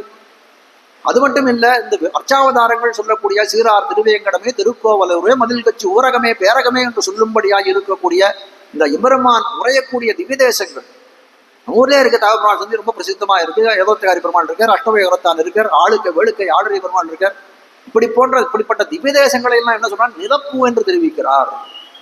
அதுக்கு மேல மரப்பூன்னு ஒண்ணு தெரிவிக்கிறார். மரப்பூன்னு சொல்லக்கூடியது எப்படிப்பட்டது? மரம் எப்படி உன்னதமா ரொம்ப உயரமாக இருக்குமே, அதுல மரத்திலே பூக்கக்கூடிய பூவா இருக்கக்கூடியவன் யார் அப்படின்னா, உன்னதமான ஸ்தானத்திலே ரொம்ப சேனுயர்மானத்தில் இருக்கும் தேவபிரான் என்று சொல்லும்படியாய் பரமபதத்திலே எம்பெருமான் எழுந்தருளி இருக்கக்கூடிய நிலைமையை தெரிவிக்கக்கூடியதாய் இருக்கிறது தான் மரப்பூ என்று தெரிவிக்கிறார்கள். இப்படிப்பட்ட எம்பெருமான்கள், இப்படிப்பட்ட நிலைகளிலே எழுந்தருளிக்கக்கூடிய எம்பெருமான்களை எப்படி என்ன பண்ணுகிறார்கள்னா, இந்த மகான்கள் எல்லாம் என்ன பண்ணுகிறார்கள், ஒரு புள்ள அனுபவிக்கிறார்கள். பலவிதமான பிரமாணங்கள் கொண்டு வேதத்தாலையும் ஸ்ருதிகாலையும் ஸ்மிருதிகளாலையும் இதிகாசங்களாலையும் புராணங்களாலையும் திவ்ய பிரபந்தங்களாலையும் பலவித ஸ்தோத்திரங்களாலையும் அனுபவிக்கிறார்கள். அப்படிப்பட்டவர்கள் தான் புல் என்று தெரிவிக்கப்படுகிறார்கள். இந்த புல்லுன்னு சொல்றது சாதாரணமா விட்டுற முடியுமான்னா இல்லைன்னு தெரிவிக்கிறார். வேதத்திலேயே இந்த பட்சிகளுக்கு ஒரு பெரிய ஒரு பெருமையை கொடுத்திருக்கிறது. வேதாந்தங்களிலே ஜானஸ்ருதின்னு ஒரு வைபவத்தை தெரிவிக்கிறார்கள். ஜானஸ்ருதின்னு ஒருத்தன் இருந்தாராம். அவர் நல்ல சிறந்த தார்மீகர், நல்ல தனவான், நிறைய சொத்து படைத்தவராய் இருந்தார். அதே சமயத்துல அந்த எப்படி எவ்வளோ அவருக்கு தனம் இருந்ததோ அதே அளவுக்கு அந்த தனத்தை தானம் செய்வதற்கும் அந்த தான தர்ம காரியங்களிலே ஈடுபட்டவராய் மிக தார்மீகராய் இருந்தார் அந்த ஜானஸ்ருதி என்று சொல்லக்கூடியவர். அப்படிப்பட்ட ஜானஸ்ருதியின் ஒரு சமயம் அவருடைய வீட்டின் இல்லத்திலே உப்பரிகளே மாடியிலே சயனித்துக் கொண்டிருக்கிறார் ஒரு ராத்திரி வேளையில். அந்த சமயத்துல ரெண்டு அன்னப்பட்சிகள், ஒருத்தன் பல்லன் பல்லாட்சன்னு சொல்லக்கூடியவர்கள், ரெண்டு பேர் ஒரு அன்னப்பட்சியினுடைய உருவை எடுத்து கொண்டார்கள். அந்த ஜானஸ்ருதியினுடைய இல்லத்தின் மேலே பறக்கிறார்கள். பறக்கக்கூடிய காலத்திலே ஒரு அன்னப்பட்சியானது மற்றொரு அன்னப்பட்சி இடத்துல கேட்கறது, அந்த ஜானஸ்ருதி கேட்கும்படியாக கேட்கறது, இங்க சயனித்துக் கொண்டிருக்கிறார், இவர் யார் தெரியுமா அப்படின்னு கேட்டுதான். கேட்கக்கூடிய காலத்தை அவர் சொல்லிட்டான், எனக்கு தெரியுமே, இவர் தான் ஜானஸ்ருதி ஆச்சே, மகா தார்மிகனாச்சே, ரொம்ப ரொம்ப நல்ல மனுஷனாச்சே அப்படின்னு எல்லாம் தெரிவித்தது. உடனே அடுத்த பட்சி சொல்லிதான், நீ சொன்னதெல்லாம் வாஸ்துவம், ஆனால் இவருக்கு ரைக்வரை போலே பிரம்ம ஞானம் கிடையாதுன்னு தான். என்ன சொல்லிது? ரைக்வர்னு ஒருத்தரை சொல்லி, ஒரு பேரை சொல்லி, ரைக்வரை போலே இவருக்கு பிரம்ம ஞானம் கிடையாது, இவரிடத்துல பிரம்ம ஞானம் பொருந்தியவர் இல்லை இவர் என்று சொல்லிடுதான். உடனே அது வரைக்கும் எந்த விதமான கவலையும் இல்லாது இருந்தார் இந்த ஜானஸ்ருதின்னு சொன்னவர். நமக்குதான் எம்பெருமான் நிறைய கொடுத்திருக்கான், நாமளும் நல்ல காரியங்கள் எல்லாம் பண்ணி கொண்டிருக்கிறோம், ஒன்றும் குறையில்லை என்று நினைத்தவர் அந்த காலத்துல என்ன பண்ணாரா, ஐயோ நமக்கு பிரம்மஞானம் இல்லைன்னு இந்த பட்சிகள் கூட சொல்லிடுதே அப்படின்னு சொல்லிட்டு என்ன பண்ணாரு, பிரம்ம ஞானத்தை எப்படி சம்பாதிக்கிறது? ஓ, ரைக்வர்னு ஒரு பேர் சொல்லியிருக்கா, அந்த ரைக்வர் யாருன்னு தன்னுடைய சேவைக்கால்கள் எல்லாம் அனுப்பினாராம். ஊர் முழுக்க போய் தேடுங்க, யார் ரைக்வர்னு தேடின்னு வாங்குவோம். அதுக்கப்புறம் நான் அவர்கிட்ட போய் நான் பிரம்மஞானத்தை அறிந்து கொள்கிறேன் என்று சொன்னாராம் இந்த ஜானஸ்ருதி. எல்லாம் அந்த சேவகர்கள் எல்லாரும் போய் அந்த எல்லாரையும் போய் தேடி பார்த்தார்கள். தேடி வந்துட்டு சொன்னா, அவள்லாம் என்ன எதிர்பார்த்தான்னா, பிரம்மஞானம் பொருந்தியவர்னா நல்ல தேஜோ விசேஷமா இருப்பார், அந்த மாதிரி இருப்பார் அப்படின்ற மாதிரி சொல்லி நினைச்சுட்டு அவ போனான். ஆனால் அந்த இவா எதிர்பார்த்த மாதிரி நினைச்ச மாதிரி அந்த வியக்தி இல்லை. பல இடங்கள்ல நம்ம நினைப்போம், சில பேர் போன்ல பேசும்போது பார்த்தா அவர்களுடைய குரல்கள்லாம் ரொம்ப கம்பீரமா இருக்கும். நேரம் போய் பார்த்தா அவளை பார்த்தா ஒரு ஆழாக்கு மாதிரி தான் இருப்பான். அதுபோல இவர் எப்படி இருக்காருன்னா, இந்த ரைக்வர்ன்ற சொல்லக்கூடியவர், இவர்கள் ரொம்ப எதிர்பார்த்துன்னு போனார்கள். அந்த மாதிரி யாரையும் ஒருத்தரையுமே காண, அந்த மாதிரி ஒருத்தரையும் இல்லைன்னு நல்லா தேடினீங்களாம். நல்லா தேடினோம் சுவாமி. ஒருத்தர் பார்த்தோம், அவர் அவர் வண்டி கீழே உட்கார்ந்துருந்தார், ஒரு மாட்டு வண்டி சக்கரத்துக்கு கீழே உட்கார்ந்துட்டு இருக்கார். உடம்பெல்லாம் ஒரே அழுக்கு, கிழிஞ்ச துணி, ஒரே தாடியும் மீசையுமா, அவரை பார்க்கறதுக்கே சகிக்கல. அவர் பேர் ரைக்வர்னு சொன்னா, அவர் கண்டிப்பா நீங்க சொன்ன பிரம்மஞானியா இருக்க முடியாதுன்னுட்டாங்க. அவர் தான் பிரம்மஞானின்னு உடனே ஜானஸ்ருதி, அவர் தான் பிரம்மஞானி, உடனே கிளம்புவோம்னு சொல்லிட்டு இருக்கிற தனத்தை எல்லாம் எடுத்துன்னு போய் அவர் திருவடியில சமர்ப்பித்தார். அவர் சொன்னாரா, இந்த தனத்துக்காக நான் இருந்துருக்கேன்னு நினைச்சிட்டு இருக்கேன், என்னுடைய ஞானத்தை வச்சு நான் எவ்வளவோ சம்பாதிக்கம் பண்ணிருக்கலாமே, இந்த தனமெல்லாம் அவ்வளவுதான் அப்படின்னுட்டான். அவர்களுக்கெல்லாம் தூக்கி அவருக்கு என்ன, சுவாமி இந்த தனத்தை என்கிட்ட இருக்கு, அதை கொடுத்து நான் ஞானம் பெறணும்னு அதுக்காக நான் வரல, என் தனத்தை கொடுத்து உங்களை மயக்கணும்னு வரல, ஆனால் ஆச்சாரியனிடத்திலே ஒரு கல்வி கற்கக்கூடிய காலத்திலே சந்தாமனை கொடுக்க வேண்டும் என்றது ஒரு முறை இருக்கே, அதுக்காகத்தான் நான் கொடுக்க வந்தேன். ஆனால் தயவு செய்து நீர் அப்படியாவது எனக்கு பிரம்மஞானத்தை நீர் தான் போதிக்க வேண்டும் என்று ஜானஸ்ருதி வேண்டிக் கொள்ள, ரைக்வரானவர் அந்த பிரம்மஞானத்தை அவருக்கு உபதேசம் செய்தார். அதனாலே பிரம்மஞானம் பெற்றார் ஜானஸ்ருதி என்று காட்டப்படுவதாக இருக்கிறது. இப்படி பிரம்மஞானம் ஜானஸ்ருதி என்பவன் பிரம்மஞானி ஆனதற்கு காரணம் என்ன அப்படின்னு கேட்டா, அந்த பட்சிகள் தானே என்றெல்லாம் காட்டுகிறார்கள்.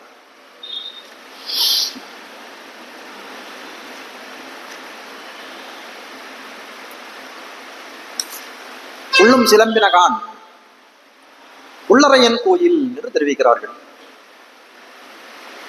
உள்ளரையன் கோவில்னு சொன்ன உடனே அவ்விடத்துல சில பேர் கேள்வி கேட்டார்கள். சாட்சாத் கண்ணன் பெருமான் வர்த்திக்கக்கூடிய பூமி இந்த திருவாய்ப்பாடி, இந்த ஊர்ல கூட பரம்பொருடே இடத்துல இருக்கும்போது கோயில் வேற இங்க தனியா இருக்கா, அதுக்கு என்ன அவசியம்? கையில வெண்ணெயை வச்சுட்டு நெய் கலைவதை போல நீங்க எதுக்கு கோயில்லாம் வேற கட்டி வச்சிருக்கீங்கன்ற மாதிரி கேட்கிறான் அந்த இடத்துல. சொல்றாரு, ஏன் கோயில் இல்லை? நன்றாக கோயில் இருக்கிறது இவ்விடத்திலே. ராமபிரான் அந்த அயோத்தியிலே வாழ்ந்த காலத்திலே கூட அங்கேயும் கோயில் இருந்ததே. அவ்விடத்திலே இருக்கக்கூடிய அயோத்தி மக்கள் எல்லாம் சர்வான் தேவான் நமஸ்யந்தி என்று சொல்லும்படியாய் ராமனாலே சிருஷ்டிக்கப்பட்ட சாதாந்திர தேவதாந்திரங்களை காலிலெல்லாம் விழுந்தார்கள், ராமனுக்கு மங்களம் வேணும் என்று. அப்படி பல கோயில்கள் அயோத்தியில இருந்தது. அயோத்தியில கோயில் இருந்தா ஆய்ப்பாடியில கோயில் இருக்காதா? கண்டிப்பாக உண்டு, இவ்விடத்திலும் கோயில் உண்டு என்றெல்லாம் தெரிவிக்கிறார்கள். அதுக்கு மேல தெரியும் புல் அரையன் அப்படின்னா, புல்லுன்னு சொல்லக்கூடியது கருடனை சொல்லக்கூடிய ஒரு வார்த்தை. அரையன் அப்படின்னு சொன்னா அதற்கு தலைவனாக இருக்கக்கூடிய, புல்லின் அரையனாக இருக்கக்கூடியவன் அந்த கண்ணபிரான் தானே. அதனால என்ன சொல்றாரு, புல் அரையன் என்று தெரிவிக்கிறார்கள். புல்லுனா கீழே இவ்வளவு விஷயங்கள் தெரிவித்தோம். புல்லுனா கருடன்ற இடத்துல வச்சு பார்த்தோமே, ஆனால் கருடனுக்கு எவ்வளவு பெருமைகள் தெரிவிக்கிறார்கள். வேதாத்மா விவேகேஸ்வரகா என்று தெரிவிக்கிறார் ஆளவந்தார் தன்னுடைய சதுஸ்லோகியில. இந்த கருடன்னு சொல்லக்கூடிய வேதஸ்வரூபி அவன். வேதஸ்வரூபியா இருக்கக்கூடிய உடம்பெங்கும் எல்லா இடத்துலையும் வந்து வேதம் அப்படியே ஓடிக்கொண்டிருக்கிறது என்று காட்டுகிறார்கள். வேதஸ்வரூபியா இருக்கக்கூடியவன், அப்படிப்பட்டவன் அவன் என்ன சொல்றாங்க, புல்லறையன் என்று தெரிவிக்கிறார்கள்.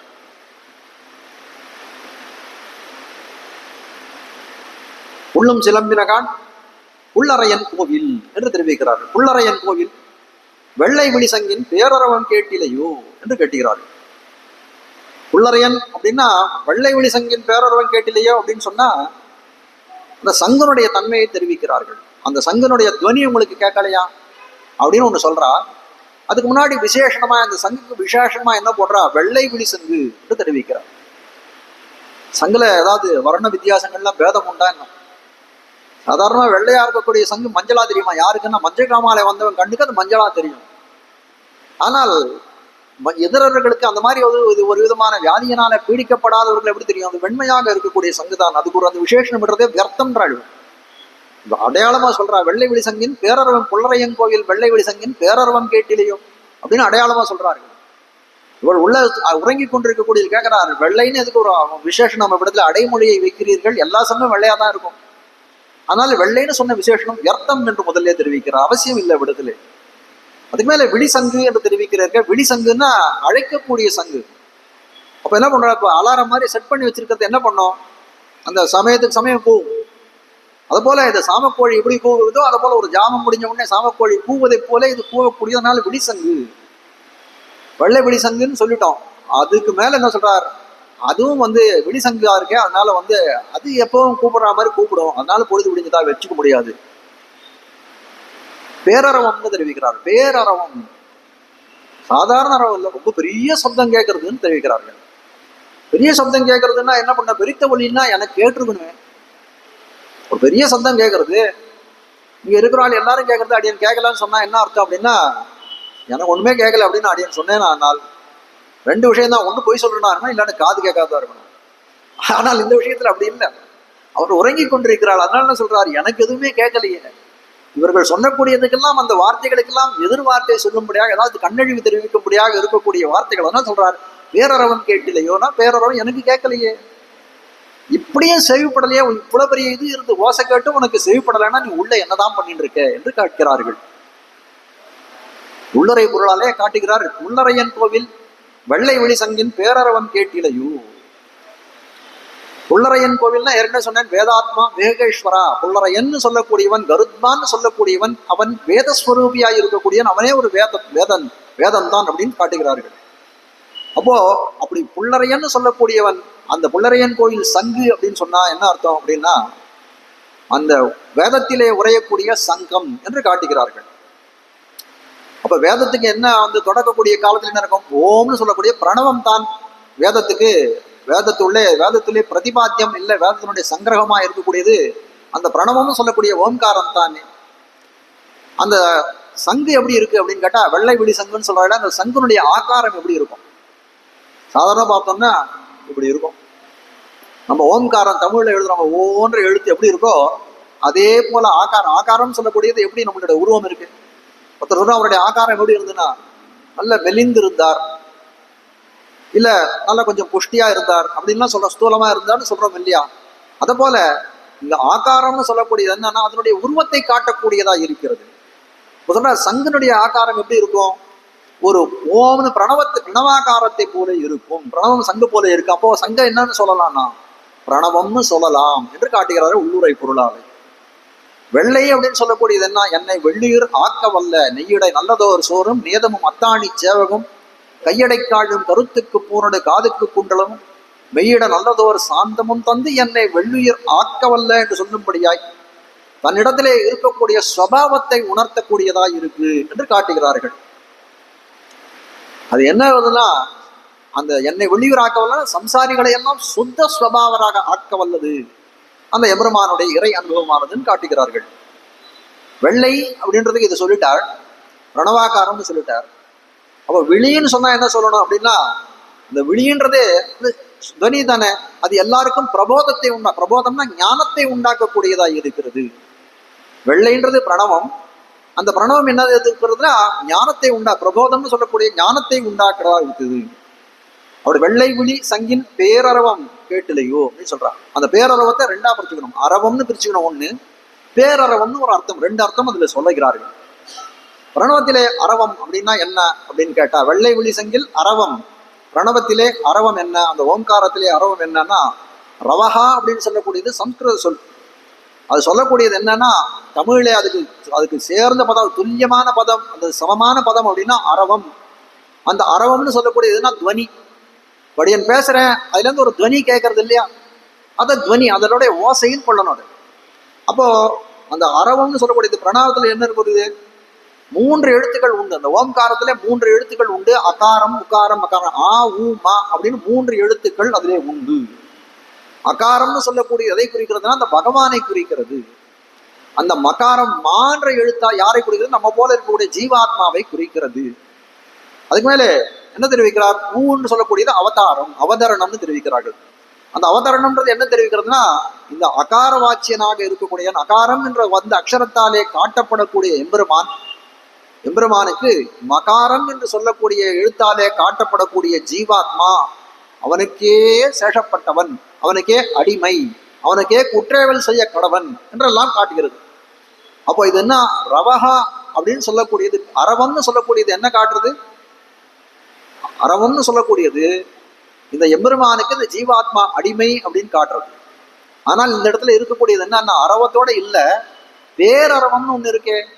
அது என்னது பேரரவம் அப்படின்னு கேட்டால், நின் திருவெட்டெழுத்தும் கற்று நான் உற்றதும் உன் அடியார்க்கடிமைன்னு திருமங்கையாழ்வார் ஒரு பாசனம் பாடுறார். அதாவது திருமங்கையாழ்வார் என்ன பண்றார், திருக்கண்ணபுரத்துல இருக்கக்கூடிய சபரிராஜ பெருமாள் திறத்திலே இந்த திருவஷ்டாட்சர மகாமந்திரம்னு சொல்லக்கூடிய இந்த திருமந்திரத்தினுடைய அர்த்தத்தை அவரிடத்திலே கேட்க போகிறார். அர்த்தத்தை கேட்ட காலத்தை அவருக்கு அர்த்தத்தை எல்லாம் சொல்லி முடித்தார். திருமங்கையாளர் அப்பன்னு சொல்றார், உங்ககிட்ட கத்துண்டதை நான் சொல்லி காட்டட்டுமான்னு கேட்டார்.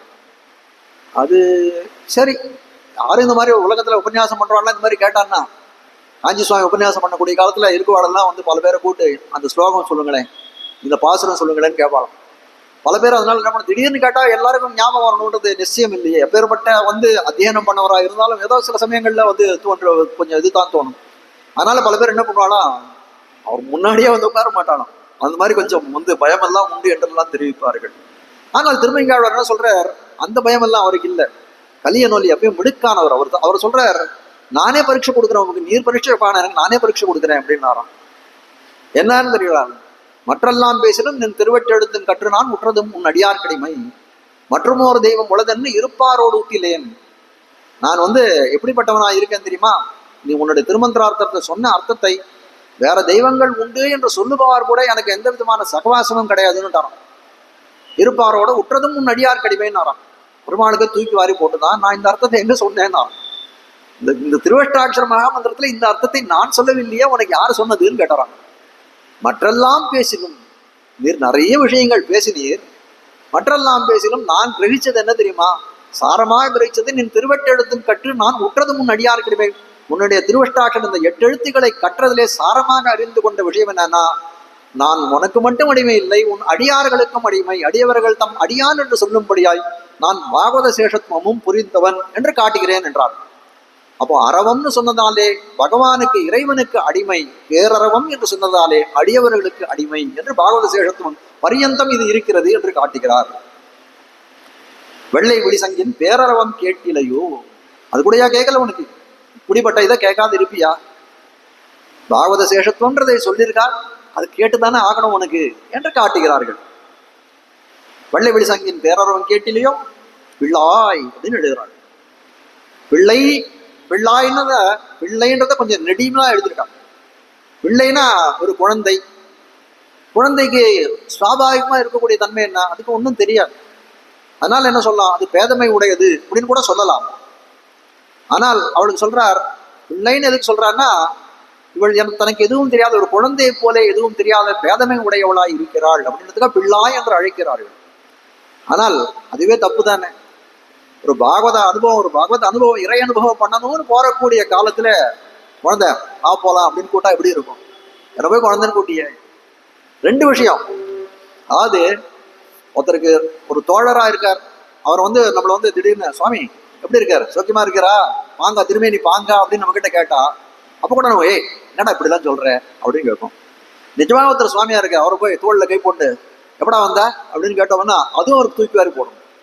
அதுபோல இந்த இடத்துல காட்டுறாரு, பகவத் அனுபவம் பண்ணணும்னு இவர்கள் எல்லாம் நோன்புக்கு போறார்கள். தீக்குறளை சென்னோதோம்னு வேற சொல்லியிருக்கிறார்கள். கீழே நிந்தாமொழிகள் எதுவும் பேச மாட்டோம்னு சொல்லக்கூடிய பிள்ளை அப்படின்னு சொல்லி ஒரு பேதமை உடையவளேன்னு கூப்பிடுறது எந்த விதத்திலே தகும் அப்படின்னு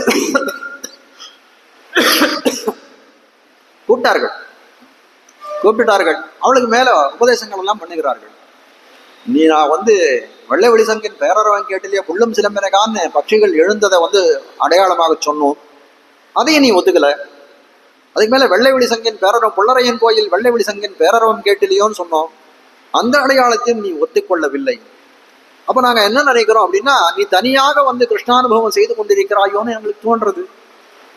அதனால நான் என்ன சொன்னேன், கீழே நான் என்ன சொன்னேன்னா, அந்த பேரரவம் என்றதுனாலே இது பாகவத சேஷத்தை பரியந்தம் தான் உன்னுடைய இதுவாகும், உன்னுடைய அடிமைத்தனம் செல்லுபடியாகும்.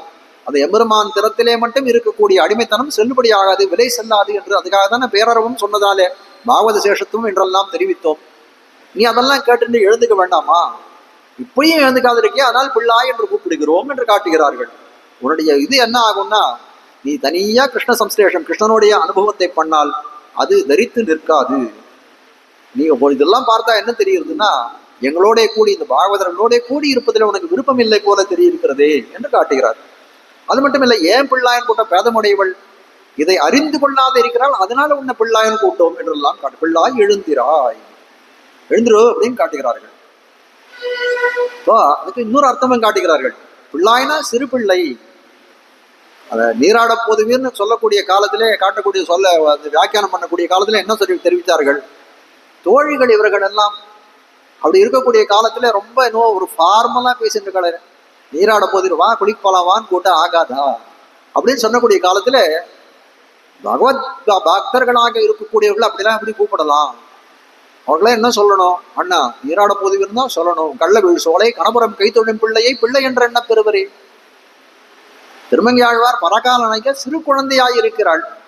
அவளுடைய அம்மாவே சொல்றார், அவன் திருக்கண்ணபுரத்தை பார்த்து இந்த வயசுலேயே எம்பெருமானை தொழக்கூடிய ஞானம் பெற்றவளாயிருக்கா, அவளை போய் பிள்ளைன்னு அப்படி சொல்லுவேன் என்று தெரிவிக்கிறாள் இல்லையா.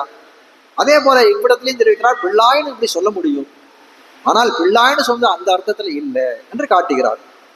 எப்படின்னா, பாண்டித்யம் நிர்வித்திய பால்யன திஷ்டா சேத் அப்படின்னு வேத வாக்கியம் ஒன்று தெரிவிக்கிறது. அதுக்கு அடியொத்தி காட்ட வந்துதான் இந்த பிள்ளாயின்னு சொல்ற வாக்கியம் என்று இன்னொரு இடத்துல காட்டுகிறார்கள் காஞ்சி சுவாமி தன்னுடைய சுவாபதேசத்தில்.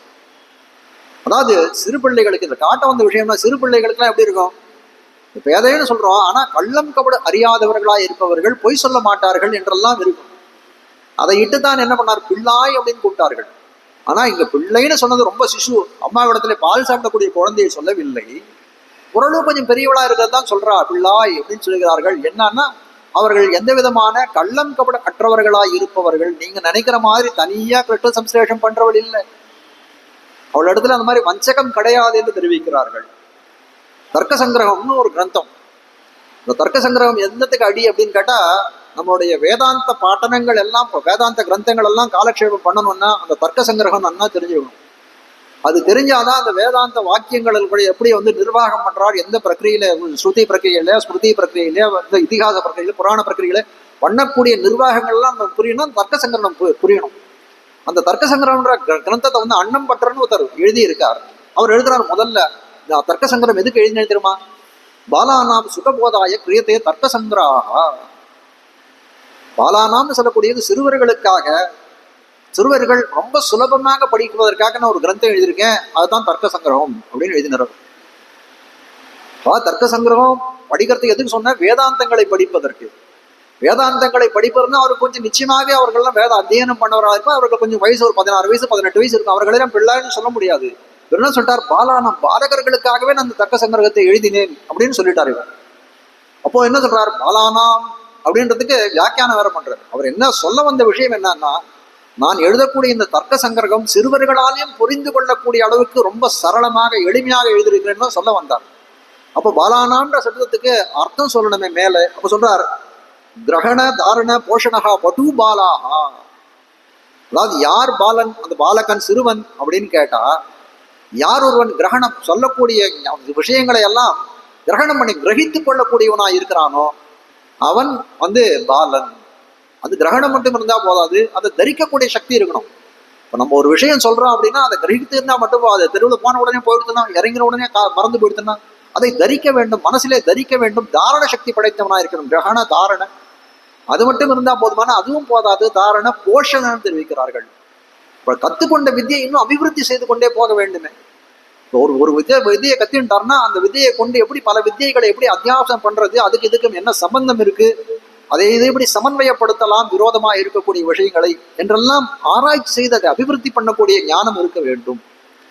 அப்போ அதுதான் போஷணம். அந்த அர்த்தங்களை எல்லாம் போஷிக்கக்கூடிய சாமர்த்தியம் படைத்தவனா இருக்கிற கிரகண தாரண போஷண பட்டுகுனா நிபுணன்னு தத்துவம், எக்ஸ்பர்ட் அப்படின்னு சொல்றாங்க இல்லையா. அவன் தான் பாலான்னு நான் சொன்னது என்னன்னா, சிறு வயசுலேயே படிக்கக்கூடியவர்கள் எப்படி இருப்பா, இளமையில் கல்லுன்னு சொல்றது இருக்கு இல்லையா. அப்படி இளமையிலே படிக்கக்கூடியவர்கள் கிரகண தாரண போஷணம் சொல்ல முடியாது. கிரகிக்கிறதுலையும் அதை தரிக்கிறதுலையும் அதை அந்த அர்த்தங்களை மேலும் மேலும் அபிவிருத்தி செய்வர்களும் நிபுணர்களாய் இருப்பார்களே அவர்கள் தான் பாலர்கள் என்று தெரிவித்தார். அவர்களை தான் பிள்ளை என்றபடி, பிள்ளாயினா பிள்ளை என்றபடி. நம்ம ஸ்ரீவைஷ்ணவ சம்பிரதாயத்தை எவ்வளவு பிள்ளைகள் இருக்கா, நம்பிள்ளை இருக்கா, பெரியவாச்சான் பிள்ளை இருக்கா, வடக்கு திருவிதி பிள்ளை இருக்கா, திருவாய்மொழி பிள்ளை இருக்கா, எவ்வளவு பிள்ளைகள் இருக்கா. இவர்களெல்லாம் பிள்ளைன்னு சொன்னா அந்த சப்தத்துக்கு பெருமை உண்டா சிறுமை உண்டான்னு கேட்டா, அந்த பிள்ளைன்ற வாசகம் பெருமை அடைந்தது என்னன்னா, இவர்களெல்லாம் அந்த பேரை, அந்த பிள்ளைன்ற சப்தத்தை தங்களுடைய பெயர்களிலே இணைத்துக் கொண்டதாலே அந்த பெருமை தானே அவ்விடத்துக்கு என்று காட்டுகிறார்கள். பிள்ளாய் எழுந்திராய், நீ சொல்ல எல்லாம் நீதான் கிருஷ்ண சம்ஸ்லேஷத்தாலே உள்ள தனியா அனுபவம் பண்ணிட்டு இருக்கா அப்படின்னு சொல்லக்கூடிய காலத்துல அவர் சொல்ற, என்ன எழுந்துருன்னு சொல்ற, நான் என்ன போய் தனியா அனுபவம் பண்றேன்னு நீங்க சொல்றீங்களே, நான் தனியா அனுபவம் பண்றேன் அப்படிலாம் இல்லை. நீங்களெல்லாம் எவ்வளோ மதுரமாக இனிய வார்த்தைகளை பேசி கொண்டிருக்கிறீர்கள் இந்த இடத்துல. ஒரு அப்படி சொன்னாலும் தெரியல, பிள்ளாய் நம்மளை வச்சுட்டாலே அதுக்காக நம்ம என்ன சொல்றது, அந்த இந்த இதுல தாழ்த்தி அப்ப உயர்த்தி பேசக்கூடியதை பேசிடலாம் அப்படின்னு நினைக்கிறாலும் என்னமோ.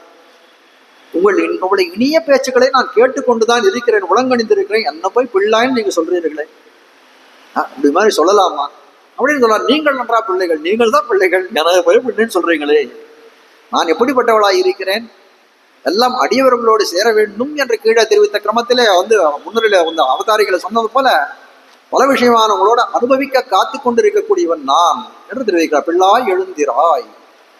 சரி, நம்ம அடையாளங்கள்லாம் சொன்னோம். எந்த அடையாளங்கள் சொல்லலாம், புள்ளும் சிலம்பிரகான்னு சொன்னோம், ஒத்துக்கல. புள்ளரையன் கோயில் வெள்ளை வெளிசங்கின் பேரரவம் கேட்டிலையோன்னு சொன்னோம், எழுந்துக்கல. சரி, இனிமேல்ட்டு என்ன பண்ணணும், இவர்களுக்கு ஏதாவது ஒரு ஷாக் ட்ரீட்மெண்ட் கொடுக்கணும் அப்படின்னு நினைக்கிறான். சில பேர் எழுப்புறது எப்படின்னா, அப்படின்னா அது என்ன ஆச்சு, நான் ஒன்றும் இல்லை எழுந்துட்டா, நயமா 7 மணி ஆச்சு ஸ்கூலுக்கு போகணும் அப்படின்னா அச்சா அப்படின்னு இல்லையா. அது போல என்ன பண்றா, இவர்கள் ஒரு ஷாக் ட்ரீட்மெண்ட் கொடுக்கணும்னு நினைக்கிறார்கள். அதுக்காக என்ன பண்றார்கள், கண்ணனுடைய விருத்தாந்தத்திலே சில எடுத்து சரித்திரத்தை பிள்ளாய் எழுந்திராய் பேய்முலை நஞ்சுண்டு கள்ளச்சகடம் கலக்கழிய காலோச்சி என்று தெரிவிக்கிறார்கள். கிருஷ்ண விருத்தாந்தத்திலே இந்த பேய்முலை நஞ்சுண்டு என்று சொல்லக்கூடியது, கண்ணன் பெருமான் பூத்தனை இடத்திலே பால் குடித்தான் அப்படின்னு ஒரு வரலாறு கேள்விப்படுகிறோம். அதாவது ஒருத்தி மகனாய் பிறந்து ஓரிரவில் ஒருத்தி மகனாய் ஒளித்து வளர்ந்தான் கண்ணன் அப்படின்னு நம்ம எல்லாம் அறிந்த விஷயம்தான். கம்சகிரகத்திலே அந்த சிறைச்சாலையிலே பிறந்தவன் பிறந்த அன்னைக்கு ராத்திரியே கம்சனாலே இவனுக்கு உயிர் ஆபத்து நேரிடும் என்று திருவாய்ப்பாடியிலே நந்தகோபனுடைய திருமாடிகளே இவரை கொண்டு விட்டார்கள். ஆனால் கம்சனுக்கு ஏற்கனவே தெரியும், இந்த தேவகிக்கு பிறக்கக்கூடிய 8வது கர்ப்பம் தான் இவனை கொல்ல போறதுன்றது ஏற்கனவே ஒரு அசரீரி வாக்கினாலே அறிந்தவன் கம்சன். அவன் என்ன பண்றான், இந்த குழந்தை பிறந்தெடுத்துன்னு அவன் தெரிஞ்சு கொடுத்து, அதனால எப்படியாவது இதை கொல்ல வேணும் என்று பெரிய ஒரு சபை கூட்டுறான். அந்த சபை ஃபுல்லா யார் அப்படின்னா, ஒரு கர்ப்பவான்கள் கூட கிடையாது, எல்லாம் அரக்கர்களும் அசுரர்களும் தான் கண்ணனை கொல்றது. எல்லாரையும் கூட்டு அது பண்றான். அதுல ஒரு பிரதமமாக இருக்கக்கூடியவள் யார் அப்படின்னு கேட்டா பூதனை என்று சொல்லக்கூடியவள். ஒரு அற்புதமான விருத்தாந்தம் என்ன அப்படின்னா, இந்த பூதனைன்னு சொல்லக்கூடியவள் மகாபலியினுடைய பெண். மகாபலியினுடைய பெண் அவள் அந்த வாமனனாக இவன் வரக்கூடிய கோலத்திலே பார்த்தாளாம். அந்த மகாபலியினுடைய பெண்ணானவள் என்ன நினைத்தாளா, இப்படி வருகிறாள், இந்த வாமனனுடைய காலத்தை சுந்தரமான கோலத்தை பார்த்தாள், இவனுக்கு நான் தாயாகி இவனுக்கு பால் கொடுக்க வேண்டும் அப்படின்னு அந்த காலத்திலே நினைத்தாலும். அது நல்ல எண்ணம் அது. ஆனால் என்னாச்சு, அவன் என்ன பண்ணான், நல்ல குள்ளனாக வந்தான், இவனை ஏமாத்தி வஞ்சகம் செய்து அந்த நிலத்தை எல்லாம் பிடுங்கி கொண்டானோ, அதுக்குள்ள கோபம் வந்துடுச்சு. இவனை நான் கொன்றே தீருவேன் அப்படின்ற மாதிரி சொன்னாலாம். சரி, ஒரு நல்லது பண்ணா ஒரு கெட்டது பண்ணான். அதுக்காக என்ன பண்ணணும்னால கண்ணன் என்ன பண்ணானா, சரி இவள் இடத்துல பாலை உண்டு இவளை தீர்த்து விடுவோம் என்று நினைத்து கொண்டிருந்தான். அதே அந்த மகாபலியுடைய பிள்ளை இந்த இதுல கிருஷ்ணாவதாரத்தில் கண்ணன் கிருஷ்ணனாய் பிறந்த காலத்திலே அவள் பூதனையாக வந்தாள் என்று காட்டுகிறார்கள்.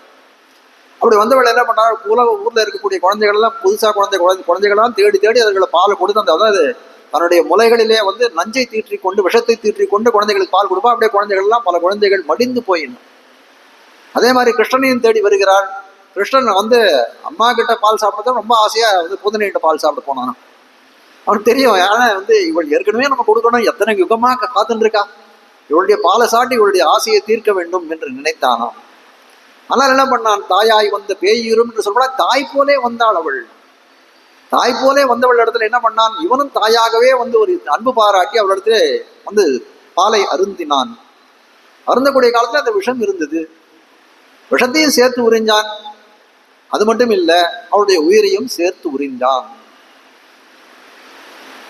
அவர் என்ன பண்றாரு, உயிரை வத்த வாங்கி உண்டவாயான் வதறி வணங்குதுமே என்று தெரிவிக்கிறார். பாலையும் குடித்தான், அவருடைய உயிரையும் குடித்தான் என்று காட்டுகிறதா இருக்கக்கூடியது அந்த பூதனையுடைய சரித்திரம். தெரிவிக்கிறார்கள். இந்த பேய்முலை நஞ்சுண்டு என்று தெரிவிக்கிறாரே, அதுக்கு இன்னொரு அர்த்தம் காட்டுகிறார்கள் விடத்தில். இந்த பூதனையானவள் கண்ணனை முடிக்க வேணும்னு நினைத்தாலே அதுல கடைசியா நடந்தது என்ன, பூதனையே முடிந்து போனாள் அப்படின்றது தானே விஷயம். யாதவாபியுதம்னு ஒரு கிரந்தம் வேதாந்த தேசிகனாலே பணிக்கப்பட்டது அந்த கிரந்தம். இந்த யாதவாபியுதம்னு சொன்னா யாதவர்களுடைய சிம்மமாய் இருக்கக்கூடிய அந்த கண்ணனை பத்தி தெரிவிக்கக்கூடிய விஷயமா இருக்குது. அதுல சொல்றார் ஒரு இதுல, கம்சப்பிரயுக்தா கிழக்காப்பி மாயா அப்படின்னு ஒரு வரியை எடுத்து இந்த இடத்துல உதாகரிக்கிறார்கள். மாயை அப்படின்னு சொல்றது, அதுல மாயான்னு சொல்றது இல்லையா, அந்த மாயைன்னு சொல்லக்கூடிய சொல்ல எதை காட்டுறதுன்னா மூலப்பிரகிருதியை சொல்லுகிறது. மூலப்பிரகிருதினா நமக்கெல்லாம் மூலமாக இருக்கக்கூடியது. அதாவது பிரளய காலத்திலே நமக்கு இந்த மாதிரியான தேகங்கள்லாம் கிடையாது. ஆத்மா ஒரு அனுஸ்வரூபமா இருக்கக்கூடிய ஆத்மா எங்க இருக்கும் அப்படின்னா அந்த மூலப்பிரகிருதியிலே ஒட்டி கொண்டு இருக்கும். அது சிருஷ்டி காலத்துல என்ன ஆகும், அதுலேருந்து பிரிந்து நமக்கெல்லாம் இந்த மாதிரி கரணங்களை உடம்பெல்லாம் கிடைத்து இவ்விடத்திலே ஒரு ஜீவனாக பிறந்து நம்மளுடைய கர்மங்களை அனுஷ்டித்துக் கொண்டிருக்கிறோம். அப்படிப்பட்ட மூலப்பிரகிருதி எப்படிப்பட்டதுன்னா அது என்ன, இந்த பஞ்ச உபனிஷத்து பஞ்ச பூதங்களாலே ஆகப்பட்டது, அதனால ரொம்ப விஷமயமானது என்று காட்டுகிறார்கள். அப்படிப்பட்ட இது என்ன பண்ணுவோம் அப்படின்னா அந்த மூலப்பிரகிருதின்னு சொல்லிட்டு பகவத் ஸ்வரூப திரோதானகரி சரணாகதி கத்தியத்துல ராமானுஜர் தெரிவிக்கிறார். அந்த மூலப்பிரகிருதி அந்த மாயைன்னு சொல்லக்கூடியது என்ன பண்ணும் அப்படின்னா பகவத் ஸ்வரூப திரோதானகரி, பகவத் ஸ்வரூபம் இந்த இறையினுடைய இது பார்க்க முடியாத ஒரு திரையிட்டு விடும். அது மாயைன்னு சொல்லக்கூடியது. எம்பெருமானை சாட்சாத்கரிக்க வேண்டும், காண வேணும் அப்படின்னா எம்பெருமானை வணங்க வேணும்னா அந்த அனுபவத்துக்கு தடையாக ஒரு திரையை போலே அந்த மாயான்னு சொல்லக்கூடியத விடத்திலே வந்துடும். அது மட்டும் இல்ல, விபரீத ஞான ஜனனி. விபரீத ஞானம்னா நமக்கு தெளிந்த ஞானம் இருக்க வேண்டும். இதை இப்படி செய்ய வேண்டும்னு சொல்லும் போது குயுக்தியாக நம்ம நினைக்கோம ஆனதும் அதுக்கு விபரீத ஞானம் என்று பேர். அப்படிப்பட்ட விபரீத ஞானத்துக்கெல்லாம் தாயை போலே இருக்கும் அந்த மாயைன்னு சொல்லக்கூடியது. அதுக்கு மேல சொல்றார் ஸ்வவிஷய யாயாஸ்ச. அது என்ன பண்ணோம்னா அந்த ஸ்வவிஷயம்னு சொல்லக்கூடிய தன்னைத்தானே பேணிக்கொள்ளக்கூடிய அந்த ஸ்வரட்சணம் என்று சொல்லக்கூடியதிலே நம்மளை இழிய செய்யும். போக்கிய புத்தேர்னு சொல்லும்படியாய், அதாவது இந்த சப்தாதி விஷயங்கள் இந்திரியங்களுக்கெல்லாம் அனுபவமாய் இருக்கக்கூடிய விஷயத்திலே நம்மளை ரொம்ப ஈடுபட செய்யும். ஜனனின் தெய்வீம் குணமையும் மாயாம். இந்த மாயான்னு சொல்லக்கூடியது என்னன்னா ஆகக்கூடி நம்மளை என்ன பண்ணோம் அப்படின்னா இந்த எம்பெருமானை நம்ம பார்க்க விடாதல் அது ஒரு திரையாக நின்று அந்த இறை அனுபவத்துக்கு திரையாக தடையாக நிற்கும். விபரீத ஞானத்தை ஏற்படுத்தும். ஸ்வவிஷயம்னு சொல்லக்கூடிய நம்மை நாமே அனுபவிக்கக்கூடிய விஷயத்துல ஈடுபடுத்தும். நமக்கு போக்கியங்களை சப்தாதி விஷயங்களில் நம்மளை ஈடுபடுத்தும்னு நம்மளை எந்த விதமான நல்ல காரியங்களும் செய்ய விடாமல் தடுக்கக்கூடியதா இருக்கிறது மாயைன்னு சொல்லக்கூடியது அப்படின்னு ராமானுஜன் தன்னுடைய சரணாகதி வித்தியத்தில் தெரிவிக்கிறார். அப்படிப்பட்ட என்னன்றத தன் பக்கத்திலே போக்கியதா புத்தியை உண்டு பண்ணக்கூடியதை இது என்ன பண்ணோம்னா கடைசியில் அந்த மாயேன்னு சொல்லக்கூடிய நம்ம போல்புகிற என்ன இருக்கும், பூதனை எப்படி கண்ணபிரானை கொல்வதற்காக வந்தாலும் அது போல நம்மளை முடித்து விடும் அந்த மாயேன்னு சொல்லக்கூடியது. அப்படிப்பட்ட மாயையானது என்ன பண்றதுன்னா, மாயை தோத்து போகிறது யார்கிட்ட? கண்ணபிரான் கிட்ட. என்ன பண்றதுன்னா, மாயை தோத்து போகிறது யார்கிட்ட? கண்ணபிரான் கிட்ட எப்படி பூதனை தோற்றாலோ அதே போல ஆச்சாரியன் திறத்திலே இந்த மாயைன்னு சொல்லக்கூடியது தோத்து போகிறதுன்னு தெரிவிக்கிறார்கள். எப்படி அப்படின்னு கேட்டா, பேய்முலை உண்டது இது பண்ண இல்லையா, இவர் எப்படி பேய்முலை நஞ்சுண்டாரோ அதே போல ஆச்சாரியன் என்ன பண்றார், பேய்முலை நஞ்சுண்டாலும் எப்படி கண்ணன பெருமான் தரித்து நின்னானோ அதே போல அவரும் தரித்து நின்று அந்த மாயையை அடித்து ஓட்டுகிறார். ஆனால் இந்த பேய்முலை நஞ்சுண்ட விருத்தாந்தத்தை எதுக்கு அவளுக்கு தெரிவிக்கிறார்கள் அப்படின்னா, கிருஷ்ணனுக்கு இவ்வளவு சொல்லி விடிந்ததற்கு அடையாளங்கள்லாம் சொன்னோம், அவள் எழுந்துக்கவே இல்லை. இந்த கிருஷ்ணனுக்கு இந்த மாதிரி ஆபத்துகள்லாம் இது இருக்கே, அதனால நீ எழுந்துக்கோ அப்படின்னு சொல்லி இந்த கிருஷ்ண சரித்தங்களை சொன்னாலாவது கிருஷ்ணனுக்கு ஆபத்துன்னு குலசேகராளர் அந்த காலத்துல எழுந்து வந்தார், ராமனுக்கு ஆபத்துன்னு, அது போல எழுந்து வருவாளோன்ற முதல்ல விதாந்தம் தெரிவிக்கிறார். அது போல அந்த மாதிரி அவள் எழுந்திருக்கவில்லை. அதனால என்ன மேல சொல்றார், கள்ளச்சகடம் கலக்கழிய காலோச்சி அப்படின்னு தெரிவிக்கிறார்கள். கள்ளச்சகடம் கலக்கழிய காலோச்சின்னா சகடாசுரன் ஒரு அசுரன். அவனுக்கு சகடாசுரன் எதனால பேர் வந்துன்னா, சகடம்னு சொல்லக்கூடியது ஒரு வண்டி சக்கரம், வண்டி சக்கரத்திலே ஆவேசித்துட்டான். அப்படிப்பட்டவனே குழந்தையா இருக்கக்கூடிய கண்ணனை ஒரு வண்டி சக்கரத்தின் கீழே படுக்க வைத்து ஒரு தொட்டில கட்டி உட்கார வச்சுட்டு யமுனை நீராட போனேன்னு தெரிவிக்கிறாள். இவர் தேவகியானவள், யசோதையானவள். கடலர் கண்ணினானை இருத்தி யமுனை நீராட போனேன் என்று தெரிவிக்கிறான். யமுனை நீராட போனக்கூடிய சமயத்திலே அவனுக்கு ரட்சகமா இருக்கணும்னு வண்டி சக்கரத்தை வேற வச்சுட்டாளாம். அந்த வண்டி சக்கரத்துல தான் யார் இருக்கான இந்த சகடாசுரன்ற சிவன் ஆவேசம் புரிந்திருக்கிறான். அவன் என்ன நினைக்கிறான்னா, கண்ணன் மேலே விழுந்து அவனை கொன்றுவிட வேண்டும் என்று நினைக்கிறான். கண்ணன் பெருமான் என்ன பண்றான், என்னவோ குழந்தை பாலு கடறா மாதிரி அழுதானாம், கால தூக்கி உதைச்சானாம். அந்த சகடாசுரன் மேல பட்டுது, என்ன ஆச்சுன்னா தளர்ந்தும் முறிந்தும் சகட அசுரர் உடல் வேறா தூள் தூளா போயிட்டானாம். பிளந்து வீய திருக்காலாண்ட பெருமானேன்னு தெரிவிக்கிறார். அம்மாழ்வார் பாடக்கூடியதுன்னா திருக்காலாண்ட பெருமானே. சகடாசுரன் பின்னமாக போனான், அதுலேருந்து நான் என்ன தெரிஞ்சுட்டேன் தெரியுமான்னு கேட்கிறான் நம்மாழ்வார். என்ன அப்படின்னாலும், எம்பெருமானே உன் திருவடி எங்களுக்கெல்லாம் தான் ரட்சகம்னு நினைச்சிட்டு இருந்தோம், இப்பதான் தெரியுது உன் திருவடி தான் உனக்கே ரட்சகமாய் இருக்கிறது என்று சொன்னாராம். அப்படிப்பட்ட சகடாசுர பங்கம் இந்த உள்ளுரை பொருளே காஞ்சி சுவாமி காட்டுற சகடாசுர பங்கம். சகடம் அப்படின்னு சொன்னான்னா ஒரு கமனத்தை சொல்லக்கூடியது. சாதாரணமா இப்போ ரயில் அப்படின்னு சொல்லணும்னா ரயில் வண்டி அப்படின்னு நம்ம தமிழ்ல சொல்றோம். ரயில்னு சொல்ற கூட என்ன சொல்றது, தமிழ்னு சொல்ல முடியாது, புகை வண்டின்னு சொல்லணும். அது சம்ஸ்கிருதத்தில் அதே சொல்லணும்னா தூம சகடம்னு சொல்லுவோம். தூம சகடம்னு சொல்லுவோம். வண்டின்னு சொல்லதை எப்படி சொல்லணும்னா, வண்டி சக்கரன்றதுக்கு அதுதான் பேர், சகடம்னு தான் பேரு. சகடம்ன்றது வண்டியையும் குறிக்கும். தூம சகடம் புகை வண்டி அப்படின்னு. புகை வண்டி இப்போ இல்லை, இருந்தாலும் பழைய காலத்துல நிர்தேசம் பண்ணக்கூடிய நாம நிர்தேசம் அப்படிதான். அப்போ இந்த சகடம்னு சொல்லக்கூடியது ஒரு வண்டியாக வச்சுக்கோ. அது என்ன பண்ணுறது, இந்த வண்டியை நமக்கு ஒரு 2 வீலர் இருக்கு, ஒரு 4 வீலர் இருக்கு. அது எது நமக்கு உபயோகப்படுறதுன்னா, இங்கிருந்து ஒரு இடத்துக்கு நம்ம போகணும்னா அதுதான் உபயோகமாக இருக்கிறது.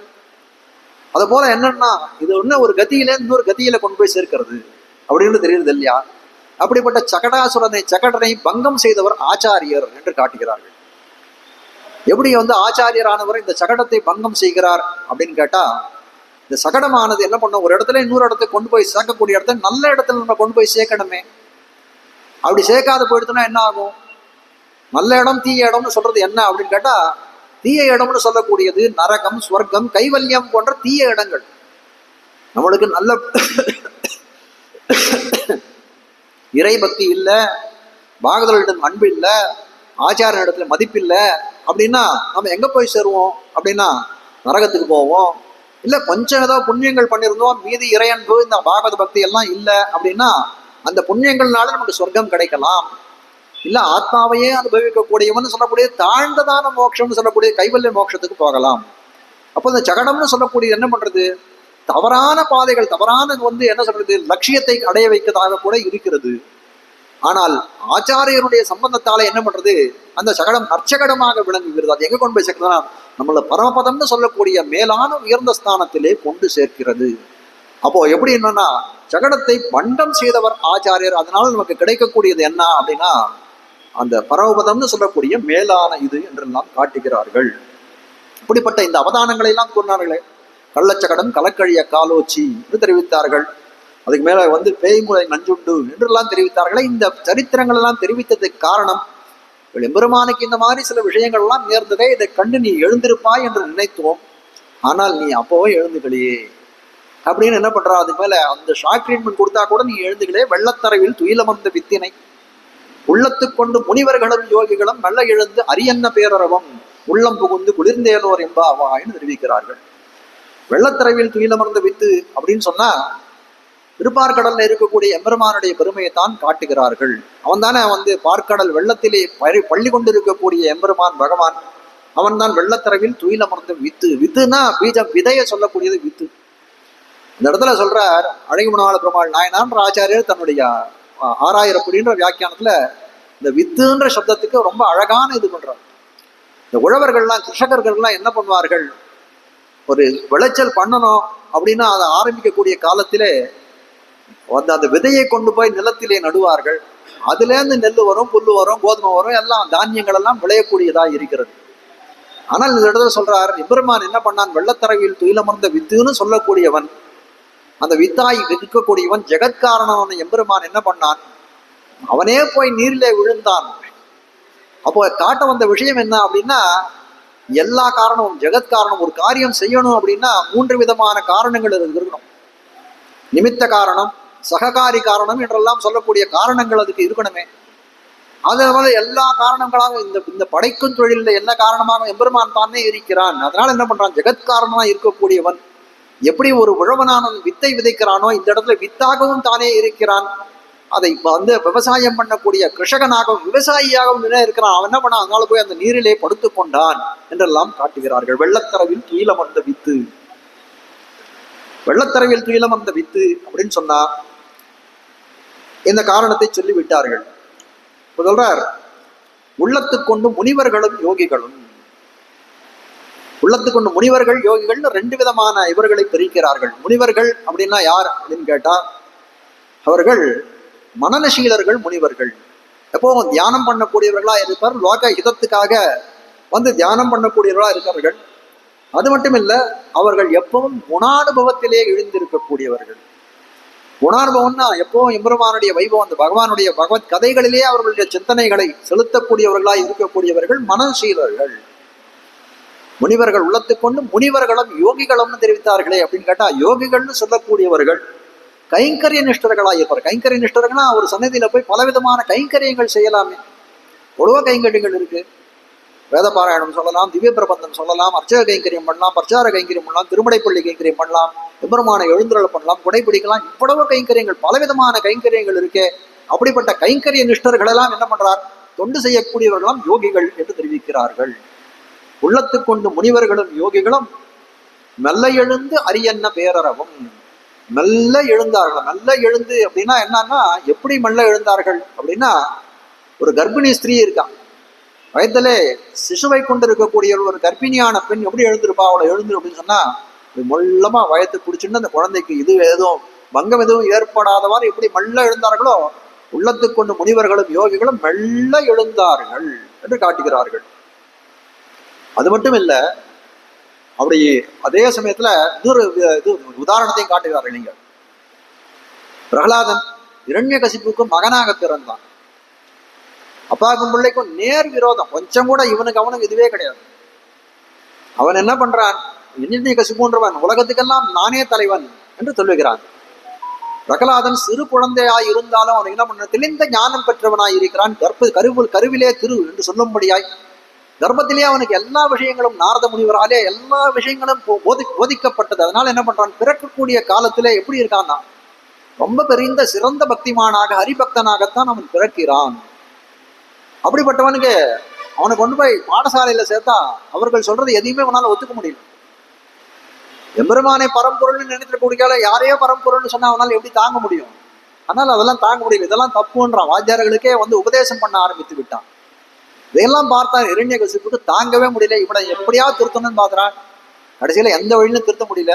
நமக்கு சத்ரு நம்ம மகன் தான் அப்படின்னு அவன் நினைச்சானான். அதனால பல விதங்களிலே அவனை நலிவு செய்கிறான். பிரகலாதன் ஒரு பாம்பை கொண்டு கடிக்க சொல்றான். எதை பண்ணாலும் அவனை ஒண்ணுமே பண்ண முடியல. கடைசியில என்ன பண்றான், அவனை ஒரு மலையிலேருந்து பிரகலாதனை உருட்டி தள்ளிடுங்க கீழே அப்படின்னு சொல்லி மலையிலேருந்து உருட்டி தள்ளுகிறான். தள்ளுகிற காலத்துல என்ன பண்ணணும் நியாயமா அப்படின்னு கேட்டா, ஐயோ எனக்கு அடிப்பட போறதேன்னு நினைக்கணுமா இல்லையா? பிரகலாதன் என்ன நினைச்சானா, இந்த 2 கைகளையும் எடுத்து அப்படி ஹிருதயப்பாக்கு மேல அப்படி வச்சுட்டானா. ஹிருதயத்துக்கு மேல வச்சுட்டு ஹிருதய நோத்பகம் ஹரின், பார்த்தருள் ஹிருதயமே, ஹிருதயத்தில் இருக்கக்கூடிய எம்பெருமானே பார்த்தருள் பார்த்தருள் பத்ரம் பத்ரம் பத்ரம் என்று அந்த ஹிருதயத்திலே இருக்கக்கூடிய எம்பெருமானுக்கு பல்லாண்டு பாடிக்கொண்டிருந்தான். தான் கீழே விழப்புறமே அடிபட போறதே அந்த மாதிரியான எதுவுமே இல்லை. அப்படிப்பட்டவன் கீழே விழக்கூடிய காலத்துல எப்படி இருந்தான்? ஒரு பள்ளத்திலே போய் விழுந்தான். ஒரு புஷ்பம் கொட்டி வச்சிருந்தா எங்க போயிருக்குமோ அது போல விழுந்தான். மெல்ல எழுந்து அரியன்ன உள்ளத்து கொண்டு முனிவர்களும் யோகிகளும் மெல்ல எழுந்து அப்படி அவன் எப்படி எனக்கு கீழே விழுந்தான் எப்படி எழுந்தான்னா அப்படியே மெல்லவா அப்படியே ஒன்றும் அலுங்காத குலுங்காத எழுந்தவன். அவர் ஏதோ இந்த டல்ல பில்லோ போட்டு வச்ச மாதிரி அதுல விழுந்த மாதிரி எழுந்து வந்தான் என்று காட்டுகிறார்கள். உள்ளத்து கொண்டு முனிவர்களும் யோகிகளும்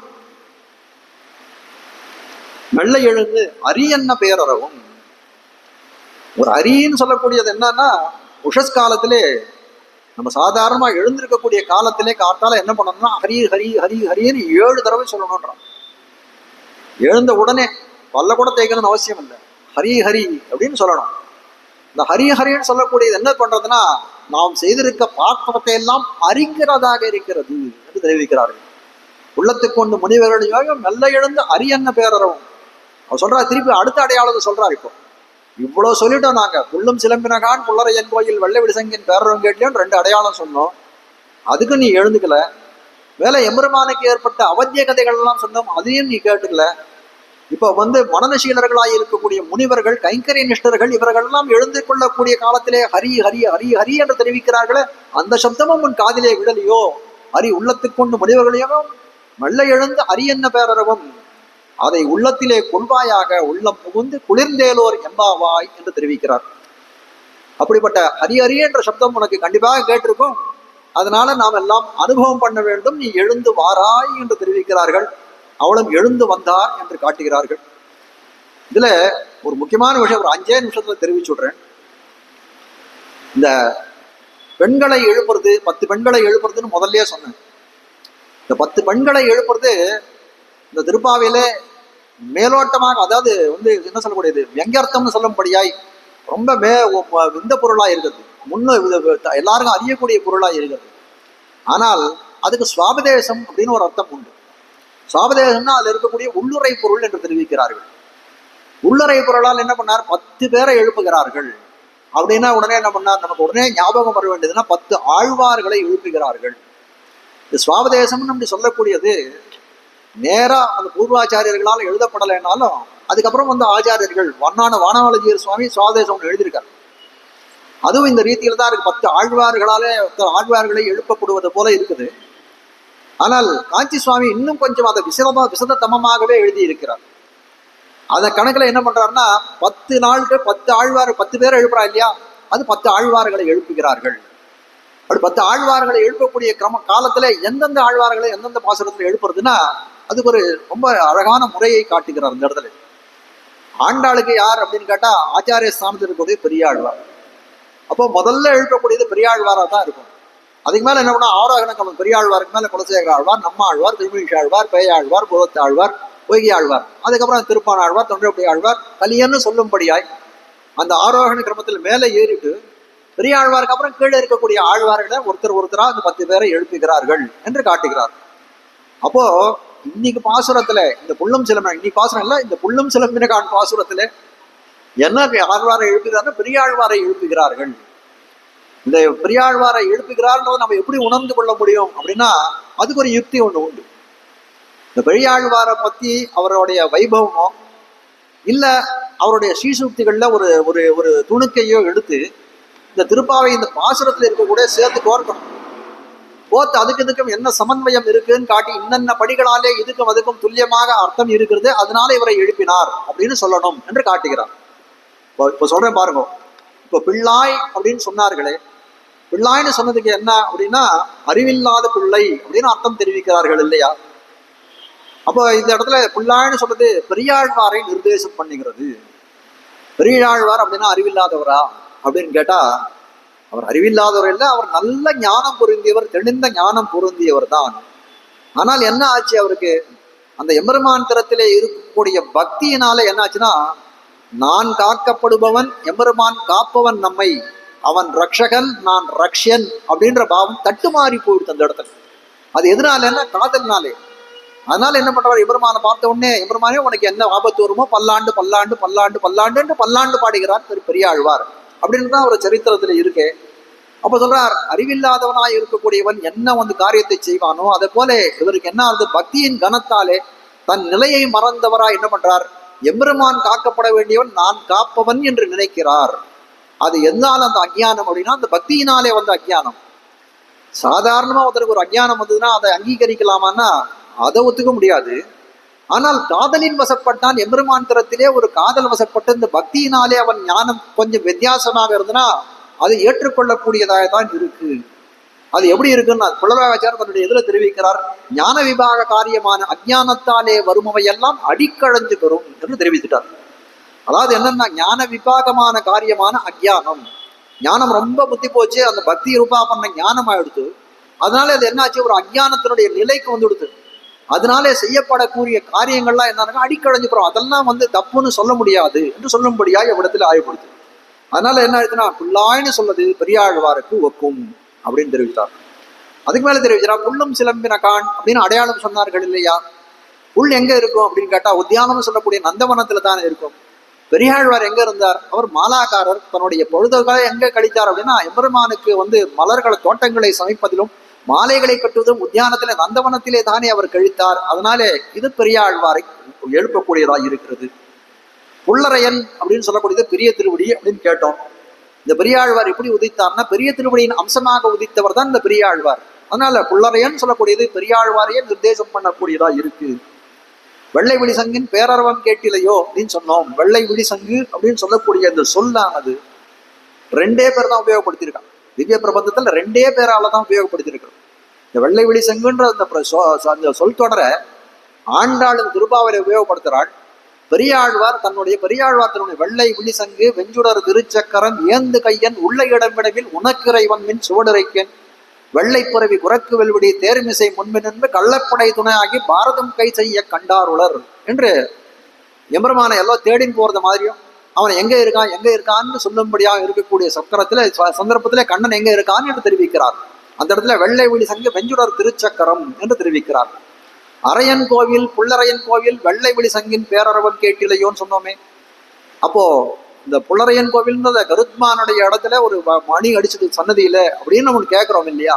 இந்த இடத்துல அரையன் கோவில்னா, அரையன்னு சொல்லக்கூடியவன் ராஜாக்கும் அந்த மாதிரி பேர் உண்டு. ராஜசபை என்று கொள்ள அரையன் கோவில் அப்படின்றத. அப்படிப்பட்ட அரையன் கோயிலே ஒரு பேரரவம் கேட்டது என்று தெரிவிக்கிறார்கள். அது என்ன அப்படின்னு கேட்டா, பெரியாழ்வாரோட சரித்திரத்திலே காண கிடைக்கிறது. அந்த அந்த மதுரை அந்த பாண்டிய தேசத்தை ஆண்டு வந்தக்கூடிய ராஜாவானவன் என்ன பண்ணான், இந்த வல்லபராஜன் சொல்லக்கூடியவன், அவன் ஒரு நாள் வந்து நகர சோதனைக்காக மாறு வேஷத்திலே போயிட்டு இருக்கான். தெருவில் போகக்கூடிய காலத்திலே ரெண்டு பேர் பேசி கொண்டிருக்கிறார்கள். ஏதோ ஒரு யாத்திரையெல்லாம் போயிட்டு வந்து அவர்கள் பேசி கொண்டிருக்கிறார்கள். அவர்கள் ஒருத்தன் சொல்றான், ஏதோ ஒரு வாக்கியத்தை சொல்றான், ஏதோ ஒரு கேள்வி கேட்டதும் அவன் பதில் சொல்றான். அவன் அது பார்க்கும்போது அது ஒரு உபதேசம் போல இருக்கு. மழைக்காலம் 4 மாசம் இருக்கு. அந்த 4 மாசத்துக்காக 8 மாசம் நாம் உழைக்க வேண்டி இருக்கிறது. அதாவது ராத்திரி காலத்துல நம்ம சுகமா தூங்கணும் அப்படின்னா பகல் காலத்திலே நாம் உழைக்க வேண்டியதா இருக்கிறது. வயசான காலத்திலே நம்மளால வேலை செய்ய முடியாது. அதனால கொஞ்சம் யவன பருவத்திலேயே கொஞ்சம் ஆடி ஓடி வேலை செய்யக்கூடிய காலத்திலே தனத்தை சம்பாதிச்சு சிரம காப்பாய் வைத்தால் நம்ம வந்து சொல்றோம் இந்த ரிட்டையர்மெண்ட் பெனிஃபிட்டா அது இருக்கும் அப்படின்னு எல்லாம் தெரிவிக்கிறாரு. அப்படிலாம் சொல்லிட்டு கடைசியா ஒண்ணு சொல்றார், பரலோக இந்த இகலோகத்துல இருக்கோம் இல்லையா, இப்ப எல்லாம் அனுபவிச்சுட்டு இருக்கோம். ஆனால் இந்த பரலோகத்திற்கு நாம முயற்சி செய்து அந்த மோட்சத்தை அடையணுமே, அதுக்கு என்ன செய்வது அப்படின்னு கேள்வி கேட்டு நிறுத்திட்டான். இதை கேட்டுட்டே இருந்தார் வல்லவராஜா. இவருக்கு ஒரு பெரிய இது ஏற்பட்டு போச்சு. ஐயோ, இவன் சொல்றதெல்லாம் பார்த்தா நமக்கு இது போல இருக்கு. இவ்வளவு நாள் வந்து நமக்கு எப்படி மோட்சம்னு நம்ம வந்து யோசனையே பண்ணலையே. எல்லாம் இகலோக போகத்தை அனுபவித்துக் கொண்டிருக்கோம், பரலோக போகத்தை நாம் எப்படி அனுபவிப்போம் அப்படின்னு நினைக்கிறார். உடனே வரார். அவருக்கு ஒரு நல்ல மந்திரி, மதியுகியாக இருக்கக்கூடிய மந்திரி செல்வ நம்பி என்று சொல்லக்கூடியவர். இந்த செல்வ நம்பியை பத்தி பெரியாழ்வார் தன்னுடைய பெரியாழ்வார் திருமொழியில் திருப்பல்லாண்டில் 2 இடத்துல விண்ணப்பம் செய்கிறார். அல்வழ கொண்டுமில்லா அணிகோட்டியர்கோன் அபிமான துங்கன் செல்வன் என்று தெரிவிக்கிறார். அதே மாதிரி திருக்கோட்டியூர் பதிகம் நாவகாரியம் சொல்லில்லாதவர்னு அந்த பாசுரத்துல வந்து இந்த செல்வ நம்பியை நிர்தேசம் பண்ணுகிறார். அப்படிப்பட்ட செல்வ நம்பி இடத்துல கேட்கிறார், இந்த மாதிரி இந்த பரலோகத்தை எப்படி வந்து இது பண்றது, அதுக்கு நம்ம இப்போ என்ன செய்யறது அப்படின்னு கேட்கிறார். அவர் சொன்னார், இது வந்து சாதாரணமான விஷயம் இல்லை, இது ஒரு வித்வத் சபை கூப்பிடும் வித்வான்களை எல்லாம் அழைத்து இவ்விடத்துல அவர்களை கூட்டு இதை சர்ச்சை பண்ணி அறிந்து கொள்ள வேண்டிய விஷயம். அதனால அதை நானும் நிரோதி பண்ண, அதனால நிறைய மத்தியஸ்த வித்வான்களை இவ்விடத்திலே கூட்டு ஒரு சதஸ் நடத்தும். அவ்விடத்துல எல்லாரும் கருத்துக்களை தெரிவிக்க வேண்டும். அந்த கருத்துல எது தேர்ந்த கருத்தோ அதை கொண்டு நாம் இதை நிர்ணயம் செய்யலாம். அதுக்கு ஒரு ஏதாவது அவர்களுக்கு ஒரு நல்ல பரிசு இதுவா சொல்லக்கூடியவர்களுக்கு ஒரு பரிசில் ஒரு பொற்கிழியை கொடுக்கலாம் அப்படின்னு சொன்னார். சரி, நல்லா பண்ணார். அதுக்காக ஒரு பொற்கிழியெல்லாம் கட்டி வச்சுட்டார். வித்வான்கள்லாம் பல தேசத்துல இருந்து பற்பல வித்வான்களை விடத்துல அந்த சபைக்கு வந்து சேர்ந்துட்டான். பெரியாழ்வார் அந்த வடபெருங்கோயிலுடையானுக்கு எப்பவும் போல தன்னுடைய கைங்கரியங்களை செய்து கொண்டிருக்கக்கூடியவராய் இருக்கக்கூடிய பெரியாழ்வார் என்ன பண்றார், சயனித்துக் கொண்டிருக்கிறார். முதல் நாளரவு, இந்த சதஸுக்கு முதல் நாளரவு சயனித்துக் கொண்டிருந்த காலத்திலே அவர் என்ன பண்றாருன்னா, எம்பெருமான் அவர் கனவிலே தோன்றி தெரிவிக்கிறாராம், நாளைக்கு இந்த பாண்டியராஜன் சபையிலே ஒரு வித்வத் சதஸ் நடக்க போகிறது, அதுக்கு நீ போய் பங்கு கொள்ளுன்னாராம். பெரியாழ்வாருக்கு தனியனே என்னன்னா குருமுகம் அனதீத்தியான் தனியன். அதீத்தியா அப்படின்னு சொன்னா வாசித்தவர், குருமுகம் அதீத்தியன்னா ஒரு குருவன் துணையில கொண்டு வாசித்தவர்னு அர்த்தம். குருமுகம் அனதீத்தியன்னா எந்த குருவின் கீழும் அடிபணிந்து எதுவும் வாசிக்காதவர்னு அர்த்தம். அப்படிதான் இருந்தார் பெரியாழ்வார். கைங்கரிய நிஷ்டராகத்தான் இருந்தார். முள்ளத்தை கொண்டு முனிவர்களும் யோகிகளும் சொன்னோம் இல்லையா, அவர் கைங்கரிய நிஷ்டரம். அதனால என்ன பண்ணார், இந்த வாசிப்பெல்லாம் அவருக்கு பெரிய நாட்டம் இல்லை. அதனால சொல்றார், எம்பெருமானே நான் ஒரு மாலாக்காரர், நான் போய் அந்த சபையில நான் என்ன செய்ய முடியும்னு எனக்கு தெரியவில்லையே என்று கேட்ட காலத்திலே எம்பெருமான் தெரிவித்தார், இல்லை இல்லை நீ போ, அவ்விடத்திலே உன் நாக்கிலே நின்று நாமே பேசுவோம்னு சொன்னார். சரின்னு கிளம்பி போயிட்டார். அந்த சபையிலே பெரியாழ்வாரை பார்த்த காலத்திலே அங்க இருக்கக்கூடிய வித்வான்களுக்கெல்லாம் கொஞ்சம் சிரிப்பு வந்துடுது, இவர் எதுக்கு இங்க வந்திருக்கார் இந்த சதஸ்கேன்னு. ஆனால் செல்வ நம்பியும் அந்த ராஜநம்பி என்னவோ தோணிதான், அவர் மனசுக்குள்ள இந்த பெரியாழ்வார் தான் ஜெயிக்க போகிறார் என்று தோணித்தான்.